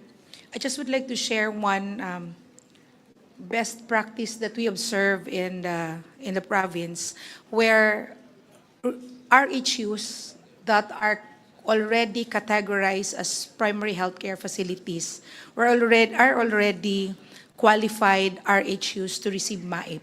And once these RHUs were being downloaded with MAIP, it actually helps local government unit earn from MAIP. So parang kung ano yung kulang ng RHU in terms of personnel, doon nila nakukuha sa income nila sa MAIP. So it's actually not limited to hospitals alone, but it actually supports the rural health units. So parang ito yung nagiging tulong din ng national government for RHUs, LGUs to earn and provide whatever the LGU can complement. So I'm with the group in appealing from the our Senate counterpart to retain this proposed budget for MAIP. Ang laki po talaga ng tulong, hindi lang sa pasyente, pati na sa local government units na kulang ng panggastos sa RHUs. Thank you. Next, Representative JJ Romualdo. Thank you, Madam Chair. Your Honors, good evening. This representation would like to appeal to the honorable members of the BICAM, especially on the Senate, considering that we are staying in an island province, Your Honors. It's really hard, bringing all the patients to the mainland, especially on serious special cases. MAIF really is the catalyst or makatulong talaga pagdating doon, lalo na pag serious cases na hindi magampanan namin sa hospital. All our requests, our appeals are very valid, but on our part, being staying in island provinces, just like any other island provinces, bringing into the mainland to the regional hospitals or private hospitals, ang hirap po kung mababawasan po yung MAIF. So therefore, we appeal, Your Honors, for our MAIFs. Thank you, Representative Brian Suwan. Brian Yam Suwan. Thank you po at I'm in support of all of my colleagues in the House of Representatives to ask for your help to approve this MAIP program because it's talagang essential ho siya. Malaking tulong ho and sa akin lang one good experience sa amin yung maating mga nakatira sa mission area, especially sa amin sa 2nd District ng Parañaque. Napakiusapan ko yung 3 ospital na malalaki doon, yung Parañaque Doctors, yung Medical Center Parañaque and UniHealth, na pumapayag na sila na gamitin yung MAIP namin para yung mga kababayan natin hindi lang nakasentro dun sa mga district hospitals. So nabibigyan ho namin sila ng sapat na medical attention na hindi na sila kinakabahan na puro district hospital lang pinupuntahan. So yun ho yung use ng ating MAIP sa atin at ako I'm in support of my colleagues, so I hope that our senators will also consider kasi nagagamit naman ho siya para sa ating mga kababayan.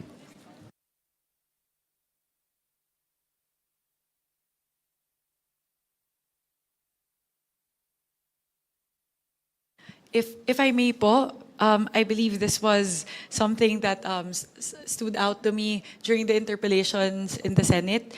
This was Senator Risa actually who raised this point. I think we can look at it also in terms of the number of beneficiaries that would be reduced or cut out from the program if we do not restore the amount.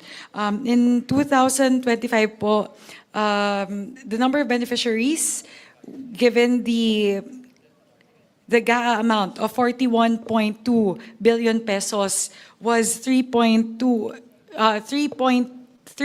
million beneficiaries. And with the cut, if the House version is not adopted, that would reduce the number of beneficiaries by 1.1 million.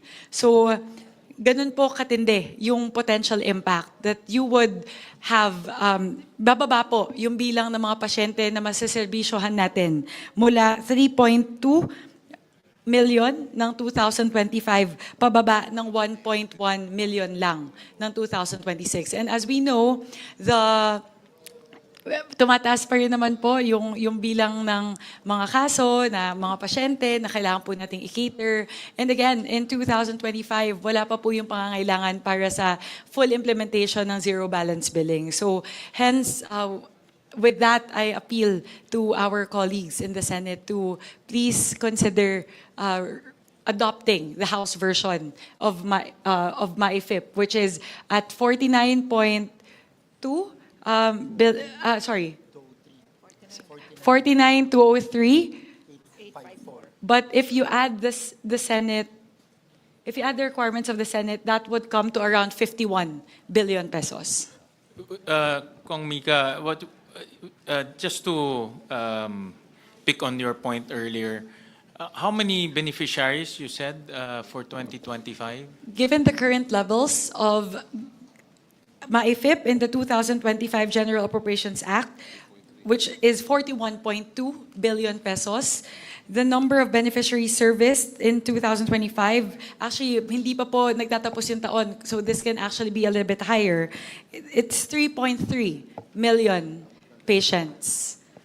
And then if in the Senate version, the one we approved, how many patients is that equivalent? In the Senate version, if we don't adopt the additional 20, Because you said the 2025 is how much already? 41.2. 41. Yes. So So ngayon with kasi Senate is 29. 29. So Tama, yung 28. Yeah. So with the 28, that would be kukunti yung pasyente. Yes po, 1.1 million patients po yung mawawalan. Di mawawalan. Opo. So from 3 million magiging 2.1 million na lang po. 2.1 million ang hindi bibigyan ng MAIP. Opo, ganun po kadami. And as we all know, ang natutulungan po talaga ng MAIFIP ay yung pinaka-indigent natin ng mga kababayan. So I think it's important to contextualize it in that, looking at it in that viewpoint, which is that's 1.1 million of the most indigent patients losing access to MAIFIP. Yes, Senator Lauren. Mr. Chair, I see the point of the House because under the universal health care, and if PhilHealth is able to increase its case rates and to be more efficient, in a perfect world, as we were discussing earlier, dapat pagpasok ng mahirap sa isang pampublikong ospital, makikater na ang kanyang pangangailangan. Dapat ganun. Hindi kailangan yung kilala yung mayor, congressman, senador. Sana ganon. At dapat ganon. At kausap ko po yung Health Coalition, sila Dr. Dance, kausap yung Senator Pia, Senator Risa, and Dr. Lichon. Ganon sana ang mungkahin nila, na ang PhilHealth lahat. That is in a perfect world. Hindi pa po naaabot yung perfect world. In the meantime, paano po ang mga congressman po, frontliners, ang mga mayors, frontliners, naging congressman po tayo, representante, most of us here. Nakita po natin yung pangangailangan ng mga tao at ang MAIFIP, dati MAIP lang tawag dyan ay hindi lang yung DOH retained, district, sa pagkaintindi ko, pati sa mga polyclinic, LGU hospitals, na talagang walang access, walang pupuntahan. Diba? So, paano naman po? Pero, dapat, after we pass this, sabihin natin sa PhilHealth, ayusin na nyo, and maybe we should put the funds lang in one agency. PhilHealth, dapat, punuin na natin lahat ng NEP nila ng ayos para, at damihan din nila ang coverage nila para mangyari na yung adikain natin sa universal healthcare. Until such time that the UHC law is really completely, properly implemented, and PhilHealth is able to handle all of this, I believe that we must provide for the poorest of the poor in the most far-flung islands and the highest uplands and in many GIDA areas. So I respectfully recommend. I know in a BICAM we should uphold the Senate version, but I see the importance, the urgency of the requests of our colleagues. So I think it's very more than reasonable. Pero wag natin sanayin na ayon sa patronage. At dapat naman, hindi yung mga may kaya, kasi may nagsabi na ayon sa PSA o sa ibang mga reports, may kaya o mayayaman daw. Hindi naman. O, kasi sa karanasan ko rin, hanggang ngayon, maski hindi na ako representante, pero yun, lumalapit doon. Pero, it's really up to DOH how to implement this. But I see the point that DOH retained hospitals and up to polyclinics and what you call the small hospitals, the district hospitals ba yun? Oo.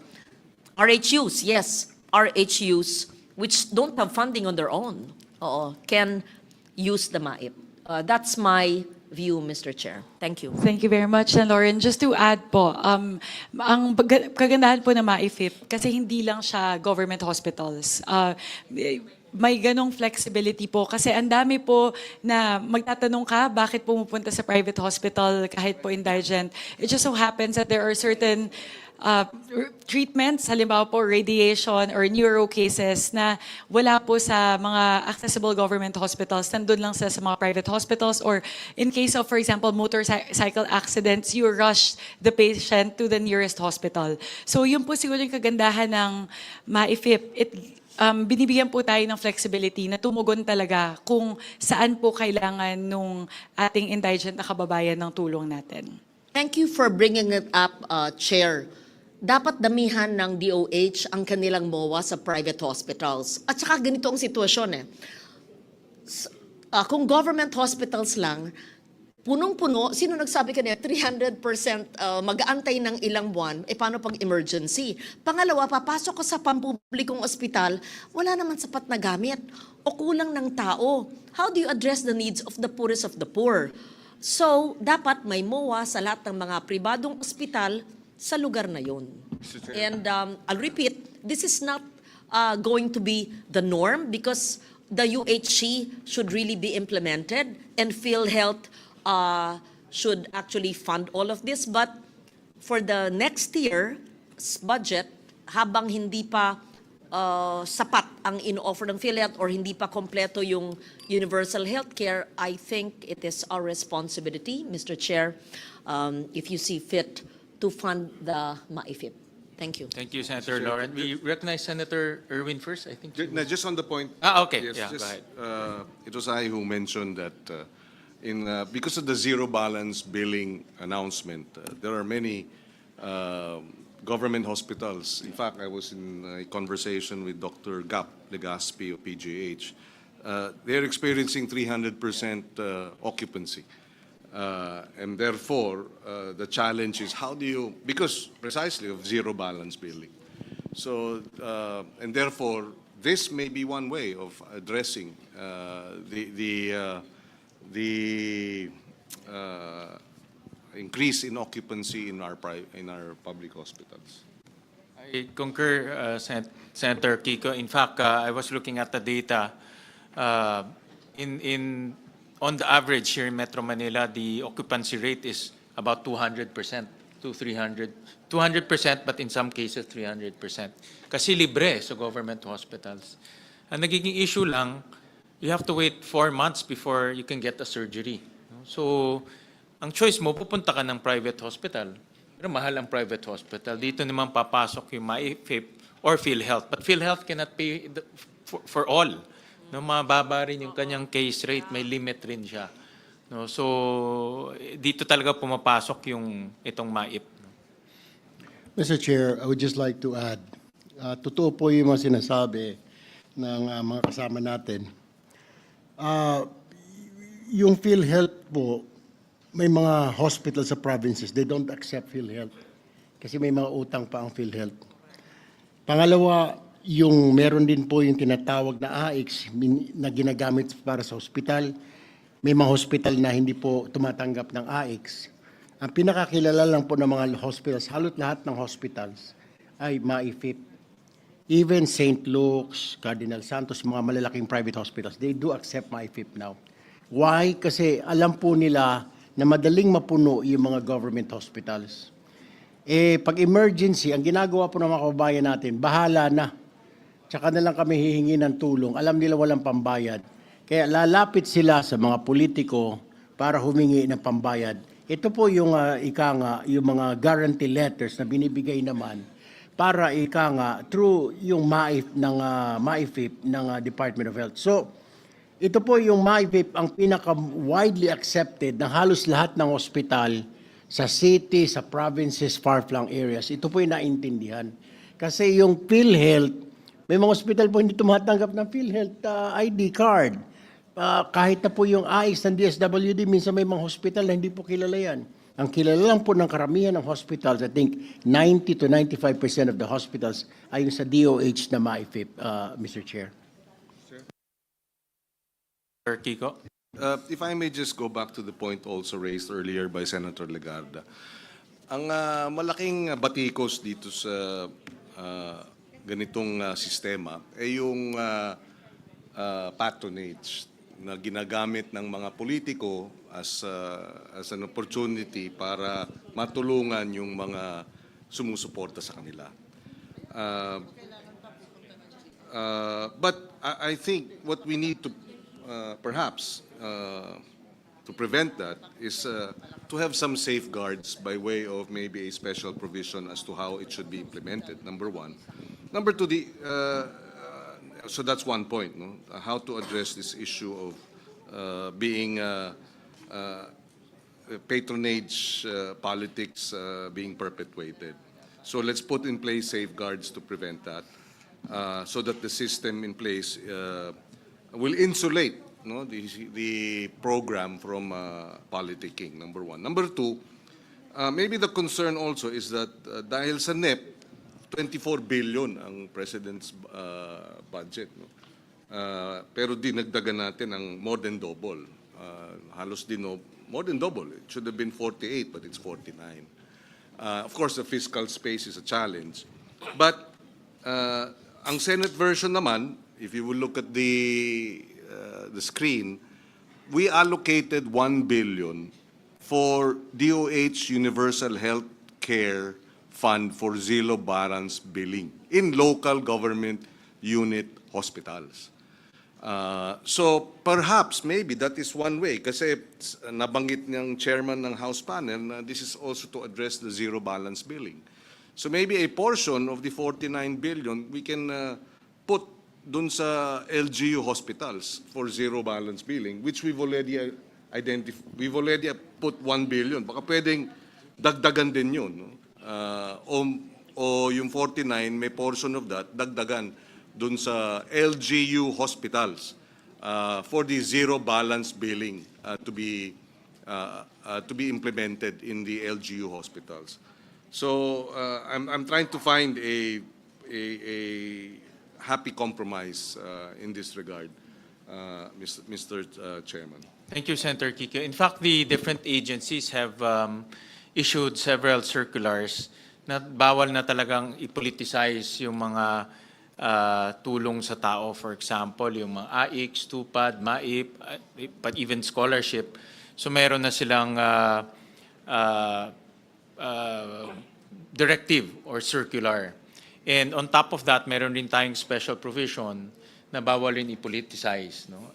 So that is another safeguard na hindi mapapoliticize itong mga tulong sa tao. No?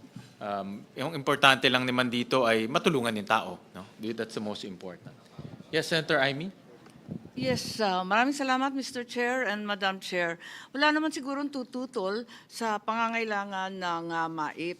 Talagang kailangan na kailangan yun. Ang problema lang, sa totoo lang, naaasiwa ako pag hinihingan ako ng GL, ng mahiwagang guarantee letter. Hindi karapat-dapat na ang Pilipino ay naninikluhod sa iba't ibang politiko para lamang magamot. Ang tingin ko, kung bibigyan yung iba't ibang mga ospital, hindi ba maaari na physician's priority na ang gawin? Huwag na tayo nakikialam doon, kundi yung mga doktor ang magsasabi kung sino talaga nangangailangan ng tulong, sino pinaka-urgent. Kontrabida po ako, pero talagang awang-awa talaga ako sa ating mga kababayan na talagang pumipila pa sa atin at nagmamakaawa. Hindi po dapat yun. Madam Chair. Yes, Representative Javi Benitez. So I agree that we should also move from a patronage-based type of system to an institutional-based system. No? I think that's what we have done in implementing the free college law, for example. I think yung gusto ng kababayan natin ay sana sa health naman. Lagayin po natin sa health ang ating maging ideal world, sinasabi po ni Sen. Loren, na pagpunta sa isang ospital, hindi na kailangan ang makaawa sa isang politiko or mag-isip na kailangan pang bayaran ito. And when I spoke to ang DOH at that time, they were saying that the number is actually 70 billion. Naglabas po sila ng zero balance billing, that is option 3, which is a claims-based na simple, is 70 billion, what's needed. And the reason why there is patronage or pagpili is because it's limited resources. No? So if we give it a number na maka-free ang lahat, then they will never need to go to a politician because their needs are already met. And that number is 70 billion. So I'd just like to say that I want to support the increase of the MyFIP.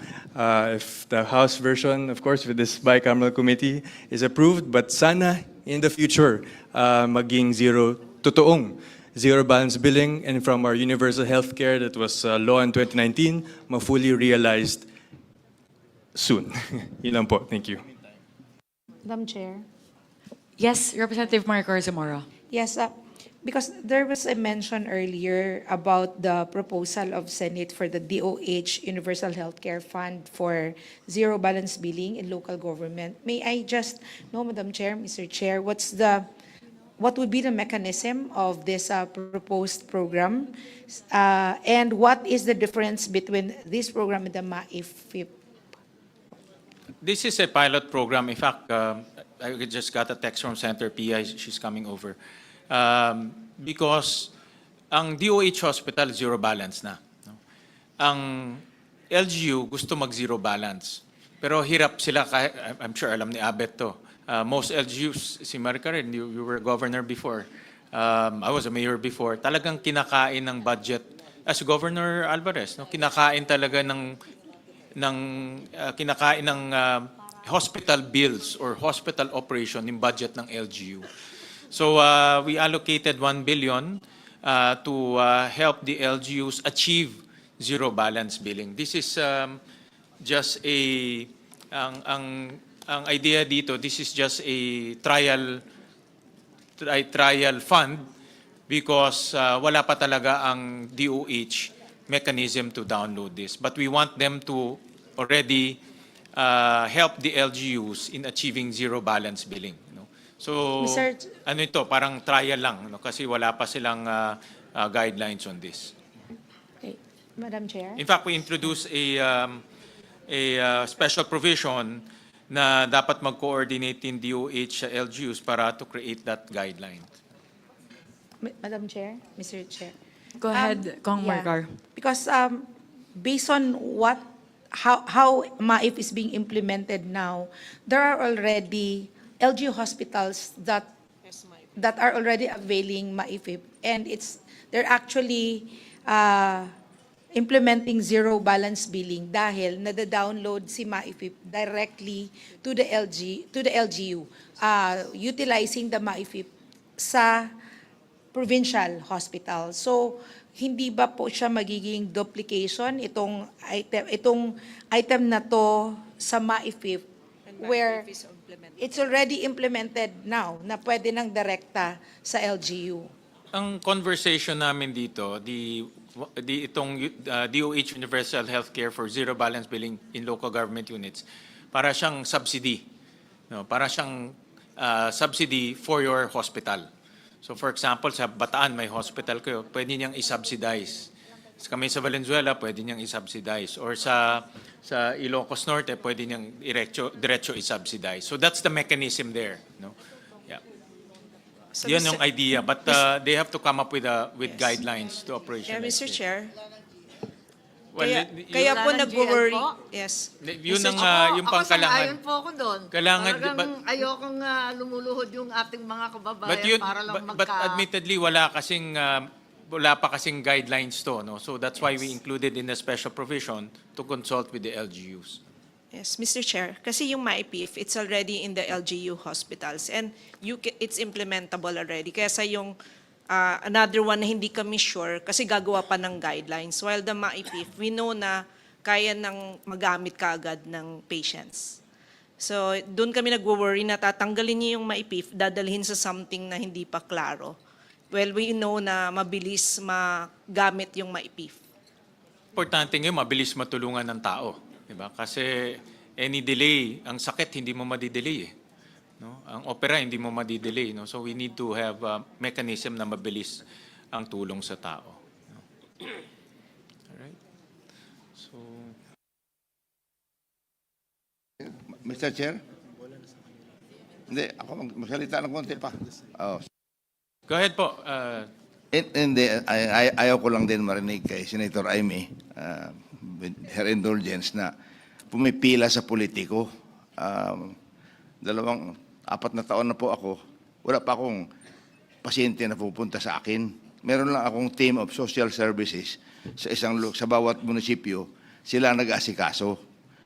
Even without mentioning na nagaling sa congressman, in fact, yung mga ibang distrito, doon pa pumupunta sa akin. So, walang pili. Ganon din eh. So, dahil sa awa natin doon sa mga walang-wala. In the meantime lang naman ito, na wala pa yung universal healthcare, yung zero balance billing. In the meantime that all of these are not in place, payagan na muna natin ito. Yan lang ang pakiusap. But kung nandyan na lahat yan, wala nang pumipila sa politiko. Dahil hindi ko sila nakikita eh. I just established in every municipality my team of social workers. Ako gumagawa ng rekomendasyon. Yan po, Madam. Yes, Mr. Chair. Pasensya, Manong Pepito. Pasensya, pero talaga ang haba-haba po ng pila dyan sa Senado. Kaawa-awa talaga. Kaya't ang sinasabi ko, kung maaari, wala nang guarantee letter, basta ibagsak na sa mga kinakailangan o nangangailangan ng mga ospital at yung doktor ang magsasabi kung sino talaga ang pinaka-priority medically, hindi politically po. Salamat, yun lang po. Mr. Chair, Madam Chair, to add to what's being discussed regarding yung pumipila at yung patronage, yung ibang districts, and I'm sure sa Valenzuela, very efficient, at nabanggit naman ni Kong Alvarez, gumagawa na ho ng one-stop shop para hindi na po kailangan pumila. And in the case of Bataan, nandun po yung PCSO, PhilHealth, nandun yung DSWD, nandun yung social worker, nandun yung MyFIP, para isa na lang ho yung pupuntahan under one roof. Hindi na ho kailangan makita yung mga public servants in that locality. Diretso na po sila. So these are some innovations being done by our district representatives in our local government units para ma-ensure na nababawasan or halos wala nang pumipila yung dignidad ng kawawang pasyente, lalo na kung mahirap, ay na-maintain at hindi nababawasan dahil one-stop shop parang professionally being managed by our social workers, Madam Chair. I just wanted to add that in the discussion. Maraming salamat po. Minute suspension. May we restate the motion again? Mr. Chair, I move to retain the amount, sorry, my apologies po. I move to adopt as the final amount for MAIFIP 51,648,816,000. Any motion? Second. Duly seconded. The budget is the motion of the chairperson Swansing is hereby adopted. Thank you very much to our colleagues in the salamat, Senate. Mr. Maraming Chair. salamat po. Mr. Chair. Dear Senators. Thank you, Yes, Your Honors. Mr. Chair, just with Yes. the understanding that the safeguards by way of special provisions on ensuring that it's insulated from politics and is put in place. Thank you, Mr. President. Senator Lacson introduced a special provision. Actually, it's a general provision kasi cuts all across all the different services of government na bawal ang politiko. And in fairness to the agencies, meron na rin silang mga directive, all of them. No? So that's already in place. But of course, we need to be vigilant and also active to implement that. Mr. Chair, if I may add, hindi naman po kasi itong MAIFIP, hindi po kagaya ito ng AX at saka tupad na binibigay mo cash, di ba? This is like just a referral letter na binibigay ng sa tao na bibit-bitin sa ospital or yung ospital already informed kasi may mga politicians sasabihin, pumunta ka na lang sa ospital doon. Tsaka doon nababayaran. Wala siyang nahawakan na cash like AIX, I like Tupad, yung kinakatakot natin. So that's a fact. So hindi talaga mahawakan ng politiko yun. None. Because hindi naman cash po ang MAIP eh. Baka akala po ng mga kababayan natin watching us, MAIP is not cash po. So it is a guarantee letter. It's the DOH that pays or that foot the bill of the individual person. So walang binibigay na cash ang politiko, Mr. Chair. Thank you, Senator Erwin, for mentioning that, because not everybody who is probably watching now has ever witnessed a bicameral conference committee. And when they see numbers by the hundreds of millions, if not billions, they might think that the additional 20 billion, which the Senate is agreeing with the House, will be money that will be lodged in congressmen's offices or in senators' offices. Ang maifip, yes, gumagano si Governor Alvarez. O syempre, kaya nga pinapaliwanag ko po, para lang po, we're on the same team. Okay, anyway, I'm just trying to explain. This is diretso sa mga polyclinic, district hospitals, rural health units, na minsan nga kulang nga ng equipment. Ang ideal, sana wala ng guarantee letter. In fact, pag sapat, ang tanong ko rin, pag sapat na ang binibigay ng MAIFIP, ng DOH ang MAIFIP, hindi naman kailangan ng guarantee letter mula sa senador na minention ni Senator Marcos o sa inyo. Pagpasok nila, pag sapat ang pondo ng rural health unit or polyclinic, umiikot na yon sa pondo nila libre, hindi kailangan mag-antay ng pirma ng congressman o ng staff ng congressman, di ba? Basta sapat ang pondo. Siguro sa linigay natin ngayon, in short, hindi pumipili ang politiko ng kanyang may sakit. Hindi pumipili dapat ang politiko pag may sakit yung leader ng kalaban niya, walang GL. Hindi po dapat ganon. That's what the chair means. Let us not politicize it. Yeah. Walang nameless, faceless, no political color. Tama ba ho? Ang intindi ko na pag nandun na sa rural health unit, whatever health facility, letter or not, pagpasok doon, dapat i-entertain. So yun yung zero balance billing. The MAIFIP should complement and supplement what the President himself has said on the ZBB. Tama? Okay. Thank you. So Madam that Chair. is clear. Thank you. Yes, Representative Alvarez. Mr. Chair, with your respects, gusto ko lang maipropose na karamihan kasing doktor sa private hospitals, alam nila na JL ang ibabayad ng regional office ng DOH. Nagte-take advantage. Imbis na 50,000, dinodoble nila yung kanilang professional fee. Kitang-kita eh. So, more often than not, sa lahat ng may mga hospital na mga lugar sa distrito ko, mini-meeting ko si kanila na huwag sila mag-overprice. Kung tama lang. Kasi ito sana, na-approve na natin yung MAIPIP, kung maaari sana yung professional fee ng mga doktor. Isama na po natin dahil kasama pero 50% lang. Kung sana maari, magawa na natin 100% yung professional fee para talagang hindi na maantala yung paglabas. Kung minsan naghihintay pa yung pasyente sa akin, nagtitext sa akin sa Manila.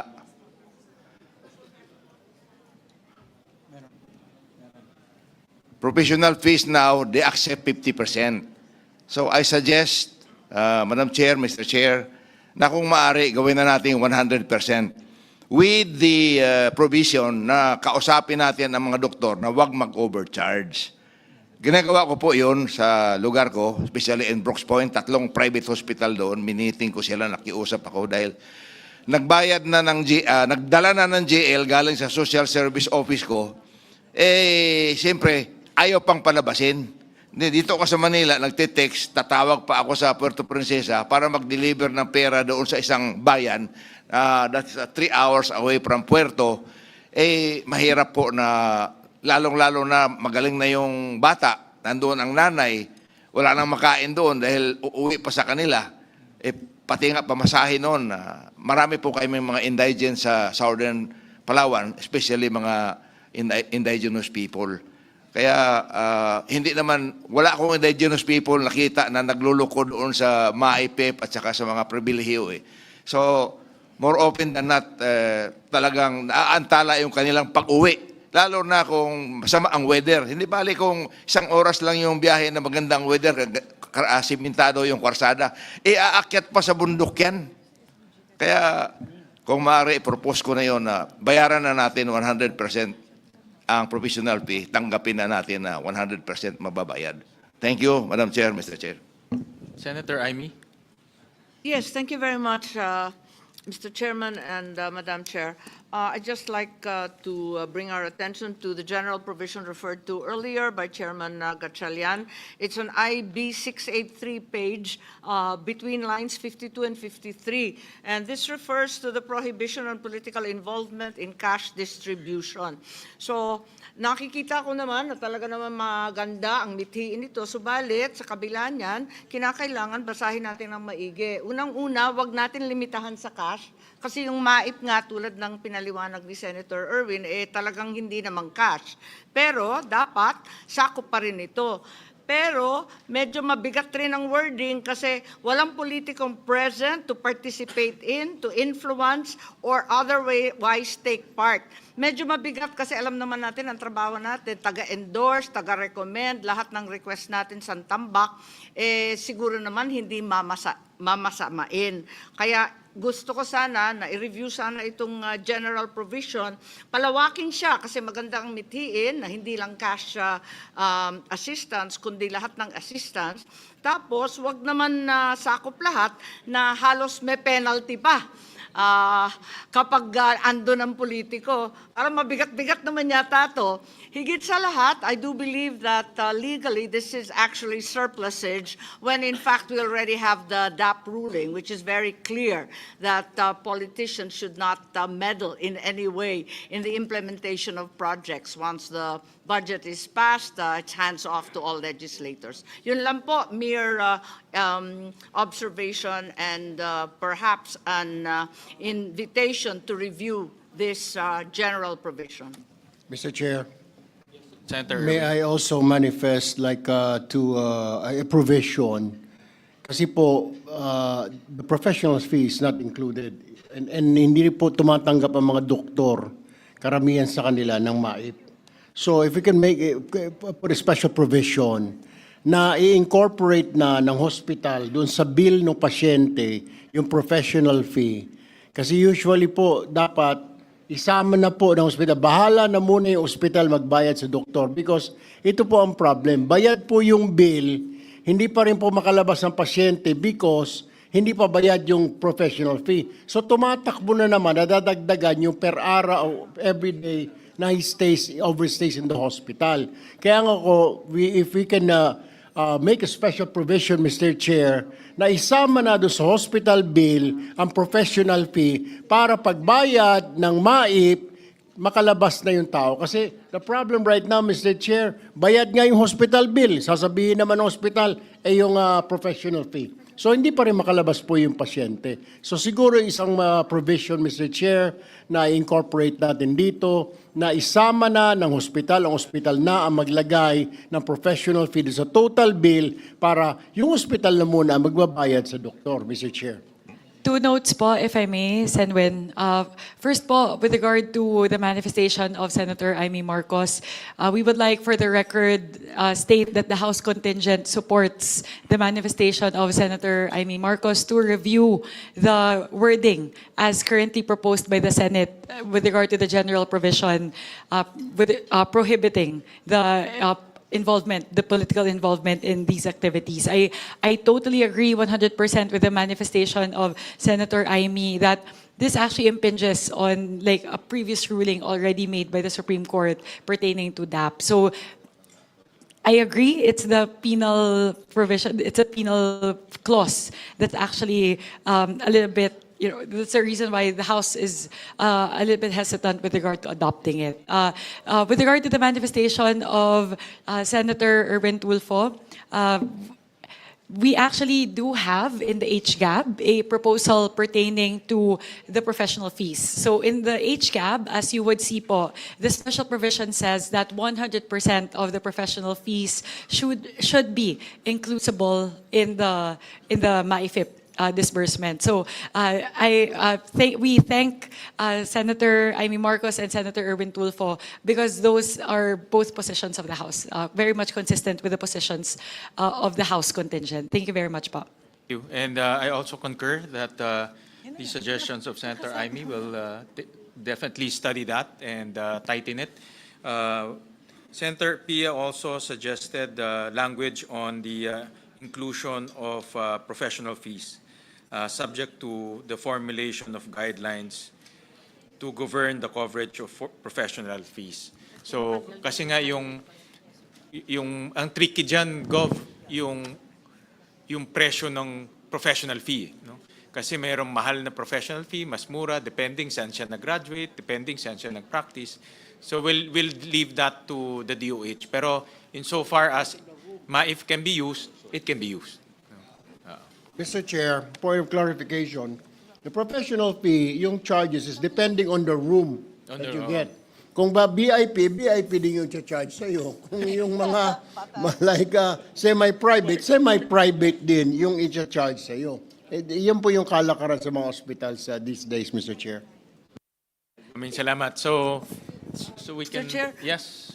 Again, another point of clarification for Chairwoman. If you could indicate to us, alin sa HGAB, anong bahagi doon na may professional fees at magkano ang nakalaan? In the HGAB po, we have a special provision under MAIFIP, which says the amount appropriated herein under medical assistance to indigent and financially incapacitated patients shall be used for hospitalization and medical assistance to indigent or financially incapacitated patients, including but not limited to inpatient services, outpatient services, comprehensive checkups, emergency services, dental services, ambulatory care services, ophthalmology services, drugs, and medicines as approved by the FDA, and 100% professional fees, subject to the guidelines issued by the DOH. In no case shall more than 1% of said amount be used for administrative expenses.